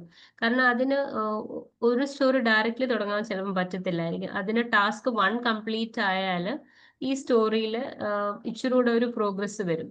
അപ്പം ബേസിക്കലി ഈ ഒരു സ്റ്റോറിനെ കുറച്ച് ടാസ്ക് ആയിട്ട് അവർ ഡിവൈഡ് ചെയ്യും. Task 1, task 2, task 3. ടാസ്ക് 1 ചെയ്ത് കഴിഞ്ഞിട്ട്, അല്ലെങ്കിൽ ടാസ്ക് 2 വേറെ ടീമായിരിക്കും ചിലപ്പം ചെയ്യുന്നത്. ആ ടാസ്ക് ചെയ്ത് കഴിഞ്ഞിട്ടായിരിക്കും നമ്മൾ സ്റ്റോറി ഡെവലപ്മെന്റ് ടീം എടുത്ത് തുടങ്ങുന്നത്. ഡെവലപ്മെന്റ് ടീം എടുത്തു കഴിഞ്ഞിട്ട് പിന്നെ ഇപ്പൊ ടാസ്ക് 3 ഇല്ലാന്ന് വെച്ചോ, ടാസ്ക് 3 ഇല്ല, ടാസ്ക് 1, ടാസ്ക് 2 കഴിഞ്ഞിട്ട് ഡെവലപ്മെന്റ് ടീം എടുത്തു. ഡെവലപ്മെന്റ് ടീം ചെയ്ത് കഴിഞ്ഞിട്ട് ടെസ്റ്റേഴ്സിന് കൊടുത്തു. ടെസ്റ്റേഴ്സിന് അത് ചെയ്യുമ്പം ഓർക്കും, ഓക്കെ ഇത് ഇച്ചിരൂടെ ബിഗ് ആണ്, അപ്പൊ നമുക്ക് ഇതിന് സബ് ടാസ്ക് ക്രിയേറ്റ് ചെയ്യാം. അപ്പൊ അതാണ് അവര് ഈ സ്റ്റോറിക്ക് തന്നെ ഒരു ടാസ്ക് ക്രിയേറ്റ് ചെയ്തിട്ട് ചിലപ്പം അത് അവർക്ക് തന്നെ റിസോൾവ് ചെയ്യാൻ പറ്റാത്ത ഒരു കാര്യമായിരിക്കും. അപ്പൊ അവർ വേറെ ടീമിനോട് റിക്വസ്റ്റ് ചോദിക്കും, ഇതൊന്ന് നോക്കാമോ, ഞങ്ങൾക്ക് ഇതിന്റെ ഡീറ്റെയിൽസ് കുറച്ച് വേണമായിരുന്നു, നിങ്ങളൊന്ന് നോക്കിയിട്ടൊന്ന് അപ്ഡേറ്റ് തരുമോ എന്നുള്ള ഒരു ടാസ്ക് ക്രിയേറ്റ് ചെയ്ത് അവർ വേറെ ടീമിന് അസൈൻ ചെയ്ത് കൊടുക്കും. അപ്പൊ അസൈൻ നെക്സ്റ്റ് ടീമിന്റെ ടീം മെമ്പറിന്റെ പേരിലായിരിക്കും. അപ്പൊ അതൊന്ന് ആ ടീം മെമ്പർ ഒന്ന് വായിച്ച് മനസ്സിലാക്കി അനലൈസ് ചെയ്ത് കഴിഞ്ഞിട്ട് അവരുടെ അപ്ഡേറ്റ്സ് ആ ജിറയ്ക്കകത്ത് കൊടുക്കും. ജിറയ്ക്കകത്ത് കൊടുത്തിട്ട് അത് തിരിച്ച് ആരാണോ അവരുടെ പേരിൽ അസൈൻ ചെയ്തത് അത് തിരിച്ച് ആ ടാസ്ക് അസൈൻ ചെയ്ത ആളുടെ പേരിൽ തന്നെ തിരിച്ചു കൊടുക്കും. ഓക്കെ, ഇത് തിരിച്ച് ടെസ്റ്റിംഗ് ടീമിന്റെ കയ്യിൽ വന്നു. ഓക്കെ, നമുക്ക് ഇത്രയും ഡീറ്റെയിൽസ് കിട്ടി, ഇനി നമുക്ക് നമ്മുടെ ടാസ്ക് തുടങ്ങും. അപ്പം അവർ ക്രിയേറ്റ് ചെയ്ത ടാസ്ക് 3 അതും ഈ ഒരു സ്റ്റോറിയുമായിട്ട് ലിങ്ക്ഡ് ആയിരിക്കും. ഇപ്പം ഇത്ര ടാസ്ക്, ഒരു സ്റ്റോറിക്ക് ഇപ്പം 5 ടാസ്ക് ഉണ്ടെങ്കിൽ ആ 5 ടാസ്കും ഈ സ്റ്റോറിയുമായിട്ട് ലിങ്ക്ഡ് ആയിരിക്കണം, എന്നാലേ നമുക്ക് മനസ്സിലാകത്തുള്ളൂ. അല്ലെങ്കിൽ ചുമ്മാ ചെതറി വാരി കിടക്കുന്ന ടാസ്ക് ആണെങ്കിൽ നമുക്ക് ഏത് സ്റ്റോറിയുടെ ടാസ്ക് ആണെന്ന് മനസ്സിലാക്കാൻ പറ്റത്തില്ല. അപ്പൊ ഒരു ടാസ്ക് ക്രിയേറ്റ് ചെയ്യുമ്പം ആ ഒരു ടാസ്കിനെ ആ ഒരു സ്റ്റോറിയുമായിട്ട് ലിങ്ക് ചെയ്യണം. ഞാൻ പറഞ്ഞുതരാം. അതിന്റെ ജിറയുടെ ഐ മീൻ ജിറയുടെ നമുക്ക് ഹാൻഡ്സ് ഓൺ ചെയ്യുമ്പം ഓക്കെ, അങ്ങനെ അപ്പം ടാസ്കിനെ സ്റ്റോറിയുമായിട്ട് നമ്മൾ ബന്ധിപ്പിക്കണം. അതുപോലെ തന്നെയാണ് സബ് ടാസ്ക്. സബ് ടാസ്ക് ഇപ്പം ഈ ടാസ്കിനെ എനിക്ക് ഫർദർ ഡിവൈഡ് ചെയ്ത് സ്മോളർ ചങ്ക് ഓഫ് ടാസ്ക് ആക്കണമെങ്കിൽ ഇച്ചിരൂടെ എനിക്ക് കൺവീനിയന്റ് ആയിരിക്കും ഇതൊരു ചെറിയ ടാസ്ക് ആക്കി ഇതിനെ ഞാൻ ചെയ്ത് കഴിഞ്ഞിട്ട് തിരിച്ചിതിലേക്ക് വരാം എന്നുള്ളൊരു രീതിയിൽ സബ് ടാസ്ക് ആക്കുകയും ചെയ്യാം. അപ്പം ആ വർക്കിനെ നമുക്ക് ഇച്ചിരൂടെ ബെറ്റർ ട്രാക്ക് ചെയ്തിട്ട് അതിനെ അതിന്റെ അപ്ഡേറ്റ്സ് അതിൽ കൊടുത്തേച്ച് തിരിച്ച് ഈ സബ് ടാസ്ക് ഡൺ സ്റ്റേറ്റസിലാക്കി കൊടുത്തേച്ച് തിരിച്ച് നമുക്ക് ഈ ടാസ്കിലേക്ക് വരാം. അപ്പം ടാസ്കിലേക്ക് വന്നിട്ട് ബാക്കി ടാസ്കിന്റെ ആ ഡിസ്ക്രിപ്ഷൻ അനുസരിച്ച് ഫുൾ ഇത് എക്സിക്യൂട്ട് ചെയ്തിട്ട് ഇത് ടാസ്ക് ഇതുപോലെ ഇൻ പ്രോഗ്രസ് ആയി, ഇൻ പ്രോഗ്രസ് ചെയ്യുന്ന അത് ടു ഡു ലിസ്റ്റ് ആയി, to do list in progress ആയി, ഇൻ പ്രോഗ്രസ് ചെയ്യുന്ന ഡൺ ആയി, അതുപോലെ ഓരോ സ്റ്റേറ്റസ് മാറി മാറി നമുക്ക് അപ്ഡേറ്റ് ചെയ്യാം. പിന്നെ എപ്പിക് ഞാൻ പറഞ്ഞതുപോലെ ഒരു ലാർജർ യൂസർ സ്റ്റോറിയാണ്. ലാർജർ യൂസർ സ്റ്റോറി എന്ന് വെച്ച് കഴിഞ്ഞാൽ ഇപ്പൊ ഒരു ബാങ്കിങ് ആപ്ലിക്കേഷൻ്റെ അകത്ത് എനിക്ക് ലോൺ വേണം. ലോണാണ് ഇപ്പം എപ്പിക് എന്ന് വെച്ചോ. അപ്പം കോർപ്പറേറ്റ് ലോൺ ഉണ്ട്, പിന്നെ ഇൻഡിവിജ്വൽ പേഴ്സണൽ ലോൺസ് ഉണ്ട്. അപ്പൊ അതിനെ നമുക്ക് രണ്ടായിട്ട് കാറ്റഗറൈസ് ചെയ്യാം. അപ്പം ഈ രണ്ട് കാറ്റഗറീനെ വേണമെങ്കിൽ എനിക്ക് ഓരോരോ സ്റ്റോറി ആക്കാം. Story 1 is for personal loan, story 2 is for enterprise loan or professional or company related, firm related, enterprise related loan. അങ്ങനെ ആക്കാം. അപ്പം EPIC is usually a larger user story which can be broken down into smaller stories, often ഒരു ഒറ്റ feature ആയിരിക്കും അത്. ആ ഫീച്ചറിനെ മനസ്സിലാക്കാൻ വേണ്ടിയിട്ടാണ് ആ ഒരു എപ്പിക്കായിട്ട് ക്രിയേറ്റ് ചെയ്യുന്നത്. പക്ഷെ ഈ എപ്പിക്കിന്റെ അകത്തല്ല ശരിക്കും നമുക്ക് ആ സ്റ്റോറിയുടെ പ്രോഗ്രസ് അറിയാൻ പറ്റുന്നത്. അതിനെ ഡിവൈഡ് ചെയ്തേക്കുന്ന സ്റ്റോറീസിലും ടാസ്കിലും സബ് ടാസ്കിലും ഒക്കെ ആയിരിക്കും അതിന്റെ പ്രോഗ്രസ് കാണാൻ പറ്റുന്നത്. പിന്നെ ഒരു എപ്പിക് ടാപ്പ് ചെയ്ത് കഴിഞ്ഞ് കഴിഞ്ഞാൽ അതിന്റെ താഴെ ഇത്രയും story, task, sub task full listed out ആയിരിക്കും. അപ്പം ഓരോ ടാസ്കിന്റെ എൻഡ് ലാസ്റ്റിൽ കാണിക്കും 57%, 67%. അപ്പോൾ ഓവറോൾ നമുക്കൊരു പെർസെൻറ്റേജ് നോക്കുമ്പോൾ ഓക്കെ, ഓവറോൾ 60% ആയി ഈ എപ്പിക് എന്നുള്ളൊരു ഐഡിയ കിട്ടും. അതാണ് എപ്പിക്. ഇനിയുള്ളത് ഇഷ്യൂ. ഇഷ്യൂ എന്ന് വെച്ച് കഴിഞ്ഞാല് ഒരു ഇഷ്യൂ ബേസിക്കലി ഒരു പീസ് ഓഫ് ടാസ്ക് തന്നെയാണ്. പക്ഷെ നോർമലി നമ്മൾ ഇഷ്യൂ എന്ന് പറയാറില്ല. ബേസിക്കലി ഒരു സ്റ്റോറി അല്ലെങ്കിൽ ഒരു ടാസ്ക് എന്ന് പറഞ്ഞു തന്നെയാണ് നമ്മൾ കൊടുക്കാറ്. ഈ ഇഷ്യൂ എന്ന് പറയുന്നത് ഇതിൻ്റെ അകത്ത് ഇവർ പറയുന്നത് തിയറട്ടിക്കലായിട്ട് പറയുന്നത് ഏത് ടാസ്കും ആവാം. It can be A bug, it can be A story. അത് ഡിഫൈൻ ചെയ്യാത്ത ഏതേലും പീസ് ഓഫ് വർക്ക്, എന്തേലും ഒരു ചെറിയ പീസ് ഓഫ് വർക്കിനെ അവർ കാറ്റഗറൈസ് ചെയ്ത് ഒരു കോമൺ കാറ്റഗറിയിൽ പറയുന്നതാണ് ഇഷ്യൂ എന്ന് പറയുന്നത്. പക്ഷെ ബേസിക്കലി ഒരു ബഗ് അല്ലെങ്കിൽ ഒരു ഇഷ്യൂ എന്ന് പറയുന്നത് നമ്മൾ പ്രൊജക്ട് റിലേറ്റഡ് ടെർമിനോളജീസിൽ ഇഷ്യൂ എന്ന് പറയുന്നത് ഒരു ബഗിനെ തന്നെയാണ് നമ്മൾ പറയുന്നത്. പക്ഷെ എനിക്ക് തോന്നുന്നു ഒരു സോഫിസ്റ്റിക്കേറ്റഡ് ഒരു തിയററ്റിക്കലി ഈ ജിറാഡക് ഒരു ടെർമിനോളജി ആയിട്ടായിരിക്കും ഇഷ്യൂവിനെ യൂസ് ചെയ്യുന്നത്. പക്ഷെ നോർമലി നമ്മൾ ഈ ഇഷ്യൂവിനെ ഈ ഒരു ബഗ് ആയിട്ടാണ് നോർമലി ഒരു പ്രൊജക്റ്റിൽ പറയാറുള്ളത്. I found an issue and this issue is so and so. അപ്പം അതൊരു ബഗിനോടാണ് കൂടുതൽ ലിങ്ക് ചെയ്ത് നമ്മൾ പറയുന്നത്, അല്ലാതെ ഒരു ഇഷ്യൂ ഒരു ടാസ്ക് ആയിട്ട് നമ്മൾ അങ്ങനെ പറയാറില്ല. പിന്നെ ഒരു ബഗ് എന്ന് വെച്ച് കഴിഞ്ഞാൽ നമ്മുടെ any issue that is or any അല്ലെങ്കിൽ any issue that is not behaving in its normal or expected behaviour or it's not working as it is expected to work. അത് എന്ത് ഇഷ്യൂ ആണെങ്കിൽ അതൊരു ഡെവലപ്മെന്റ് ടീമിന് ഒരു ബഗ് ക്രിയേറ്റ് ചെയ്യാം, ഒരു scrum മാസ്റ്ററിന് ഒരു ബഗ് ക്രിയേറ്റ് ചെയ്യാം. ഇപ്പൊ ഒരു സിസ്റ്റം ഡൗൺ ആണ്, ഒരു സെർവർ ഡൗൺ ആണ്, പ്രൊജക്ട് ഇമ്പാക്റ്റ് ആവുമെന്ന് പറഞ്ഞു കഴിഞ്ഞാൽ ഒരു സ്ക്രം മാസ്റ്ററിന് ഒരു ബഗ് ക്രിയേറ്റ് ചെയ്ത് ഹൈലി ക്രിട്ടിക്കൽ ബഗ് ലോഗ് ചെയ്തിട്ട് ക്ലയന്റിന് എസ്കലേറ്റ് ചെയ്യാം. പിന്നെ അതുപോലെ തന്നെ ഒരു ഡെവലപ്മെന്റ് ടീം അവർ കണ്ടുപിടിച്ച ബഗ്സ് അവർ ലോഗ് ചെയ്യും. യൂഷ്വലി എന്ന് വെച്ച് കഴിഞ്ഞാല് കൂടുതലും കണ്ടിട്ടുള്ളത് ഞാൻ അവർക്ക് തന്നെ ഹാൻഡിൽ ചെയ്യാൻ പറ്റുന്ന ഇഷ്യൂസ്, അവരുടെ ഡെവലപ്മെന്റ് ടീമിൽ വന്ന ഇഷ്യൂസ് അവർ തന്നെ ഫിക്സ് ചെയ്ത് അടുത്തത് ആയിട്ട് കൊടുക്കും. പക്ഷെ ഒരു ബഗ് റേസ് ചെയ്യാറില്ല. കാരണം ഒരു ബഗ് റേസ് ചെയ്യാന്ന് വെച്ച് കഴിഞ്ഞാൽ അത് ആ ടീമിന്റെ കുറവായിട്ടാണ് കണ്ടുപിടിക്കുന്നത്. ടെസ്റ്റിംഗ് ടീം ഒരു ബഗ് റേസ് ചെയ്ത് കഴിഞ്ഞു കഴിഞ്ഞാൽ അത് അവരുടെ എഫിഷ്യൻസി ആയിട്ടാണ് കാൽക്കുലേറ്റ് ചെയ്യുന്നത്. പക്ഷെ ഡെവലപ്മെന്റ് ടീമിന് അവർക്കൊരു ബഗ് കിട്ടിക്കഴിഞ്ഞു കഴിഞ്ഞാൽ അത് അവരുടെ ഒരു എഫിഷ്യൻസി കുറവായിട്ടാണ് കാണിക്കുന്നത്. അപ്പം ഡെവലപ്മെന്റ് ടീം യൂഷ്വലി അവരുടെ കോഡിൽ ആ ഒരു ഇഷ്യൂ ഫിക്സ് ചെയ്യാൻ പറ്റുന്നുണ്ടെങ്കിൽ അത് അവർക്ക് ചെയ്യും. ആ ഒരു ബഗ് റേസ് ചെയ്യാതെ അത് അവർക്ക് ആര് ടെസ്റ്റേഴ്സ് പറയുകയാണെങ്കിലും ചിലപ്പോ ഒക്കെ ടെസ്റ്റേഴ്സ് ഓരോ ബഗ് കണ്ടുപിടിച്ച് ഡെവലപ്മെന്റിനോട് ചോദിക്കും, ഇത് ബഗ് ആണോ, ഇതെന്താ ഇങ്ങനെ വർക്ക് ചെയ്യുന്നത്, ഇത് ഇങ്ങനെ വർക്ക് ചെയ്യേണ്ടതാണോ എന്നൊക്കെ ചോദിക്കുവേ. അപ്പം ഈ ഡെവലപ്പേഴ്സ് ഇഷ്യൂ ആണെന്ന് അവർ കണ്ടു കഴിഞ്ഞു കഴിഞ്ഞാൽ അതെ ഇഷ്യൂ ആണെന്ന് പറഞ്ഞ് വിടും. പക്ഷെ ഈ ടെസ്റ്റേഴ്സ് അത് ലോഗ് ചെയ്തില്ലെങ്കിൽ അത് ഇവരുടെ ടെസ്റ്റേഴ്സിന്റെ സൈഡിൽ ഒരു നെഗറ്റീവ് ആയി പോകും. കാരണം അവർ കണ്ടുപിടിച്ച ഒരു ഇഷ്യൂ ആണ്, അവര് ലോഗ് ചെയ്താൽ അത് അവരുടെ എഫിഷ്യൻസി കൂടത്തേ ഉള്ളൂ ടെസ്റ്റേഴ്സിന്റെ. പക്ഷെ ഡെവലപ്മെന്റ് സൈഡിൽ നോക്കുവാണെങ്കിൽ ഒരു ബഗ് വന്നു കഴിഞ്ഞു കഴിഞ്ഞാൽ അവരുടെ അത്ര എഫിഷ്യൻസി കുറച്ചാണ് കാണുന്നത്. അപ്പം അവര് പറയും ഇതൊന്നും ലോഗ് ചെയ്യണ്ട, സാരമില്ല, ഞങ്ങളിത് ഫിക്സ് ആക്കി തരാമെന്ന് പറയും അവർ ടെസ്റ്റേഴ്സിനോട്. പക്ഷെ പ്രോസസ്സ് അതല്ല. ഒരു ടെസ്റ്റർ കണ്ടുപിടിച്ചു കഴിഞ്ഞാൽ അത് ലോഗ് ചെയ്തിരിക്കണമെന്നാണ് പറയുന്നത്. അപ്പൊ സ്ക്രം മാസ്റ്റർ ആണെങ്കിലും ടീമിനോട് പറയണം, ഇപ്പം എന്ത് ഇഷ്യൂ കണ്ടുപിടിച്ചാലും അതിനെ ലോഗ് ചെയ്യണം. ആ ഒരു ഇഷ്യൂ ഒരു ബഗ്ഗായിട്ട് ക്രിയേറ്റ് ചെയ്യണം. കാരണം പിന്നീട് ഇത് വന്നിട്ട് അന്ന് നമ്മൾ കണ്ടായിരുന്നു പക്ഷെ അതൊന്ന് ഫിക്സ് ചെയ്ത് തന്നായിരുന്നു എന്ന് പറഞ്ഞു കഴിഞ്ഞാൽ ക്ലയൻസ് അത് ഒക്കത്തില്ല. നിങ്ങൾ കണ്ടുപിടിച്ച ഇഷ്യൂ ആണെങ്കിൽ അതിന് ബഗ് വേണം, അതിന് ബഗ് ഐ ഡി വേണം എന്ന് പറഞ്ഞ്. അപ്പം ബേസിക്കലി ഇതൊരു ടീമിന്റെ അണ്ടർസ്റ്റാൻഡിങ് ഇതാണ്, നമ്മൾ എന്ത് ഇഷ്യൂ കണ്ടുപിടിഞ്ഞാൽ അത് ലോഗ് ചെയ്യണം. പിന്നെ സബ് ടാസ്ക് നമ്മൾ ഡിസ്കസ് ചെയ്യും. അപ്പൊ ഇന്നത്തോടെ നമുക്കിത് നിർത്താം. ഇത് ക്രിയേറ്റിംഗ് ആൻഡ് എപ്പിക്കും കാര്യങ്ങളൊക്കെ കൂടുതൽ പ്രാക്ടിക്കൽ ആണ്. അപ്പൊ നമുക്കത് പ്രൊജക്റ്റിലേക്ക് ചെയ്ത് പോകുമ്പോൾ കാണാം. ഓക്കെ, അപ്പൊ ഇന്നത്തേക്ക് ഇന്നിവിടെ സ്റ്റോപ്പ് ചെയ്യാം. ഓക്കെ ജോബി. മൺഡേ അല്ലേ ഇനി ക്ലാസ് ഉള്ളൂ?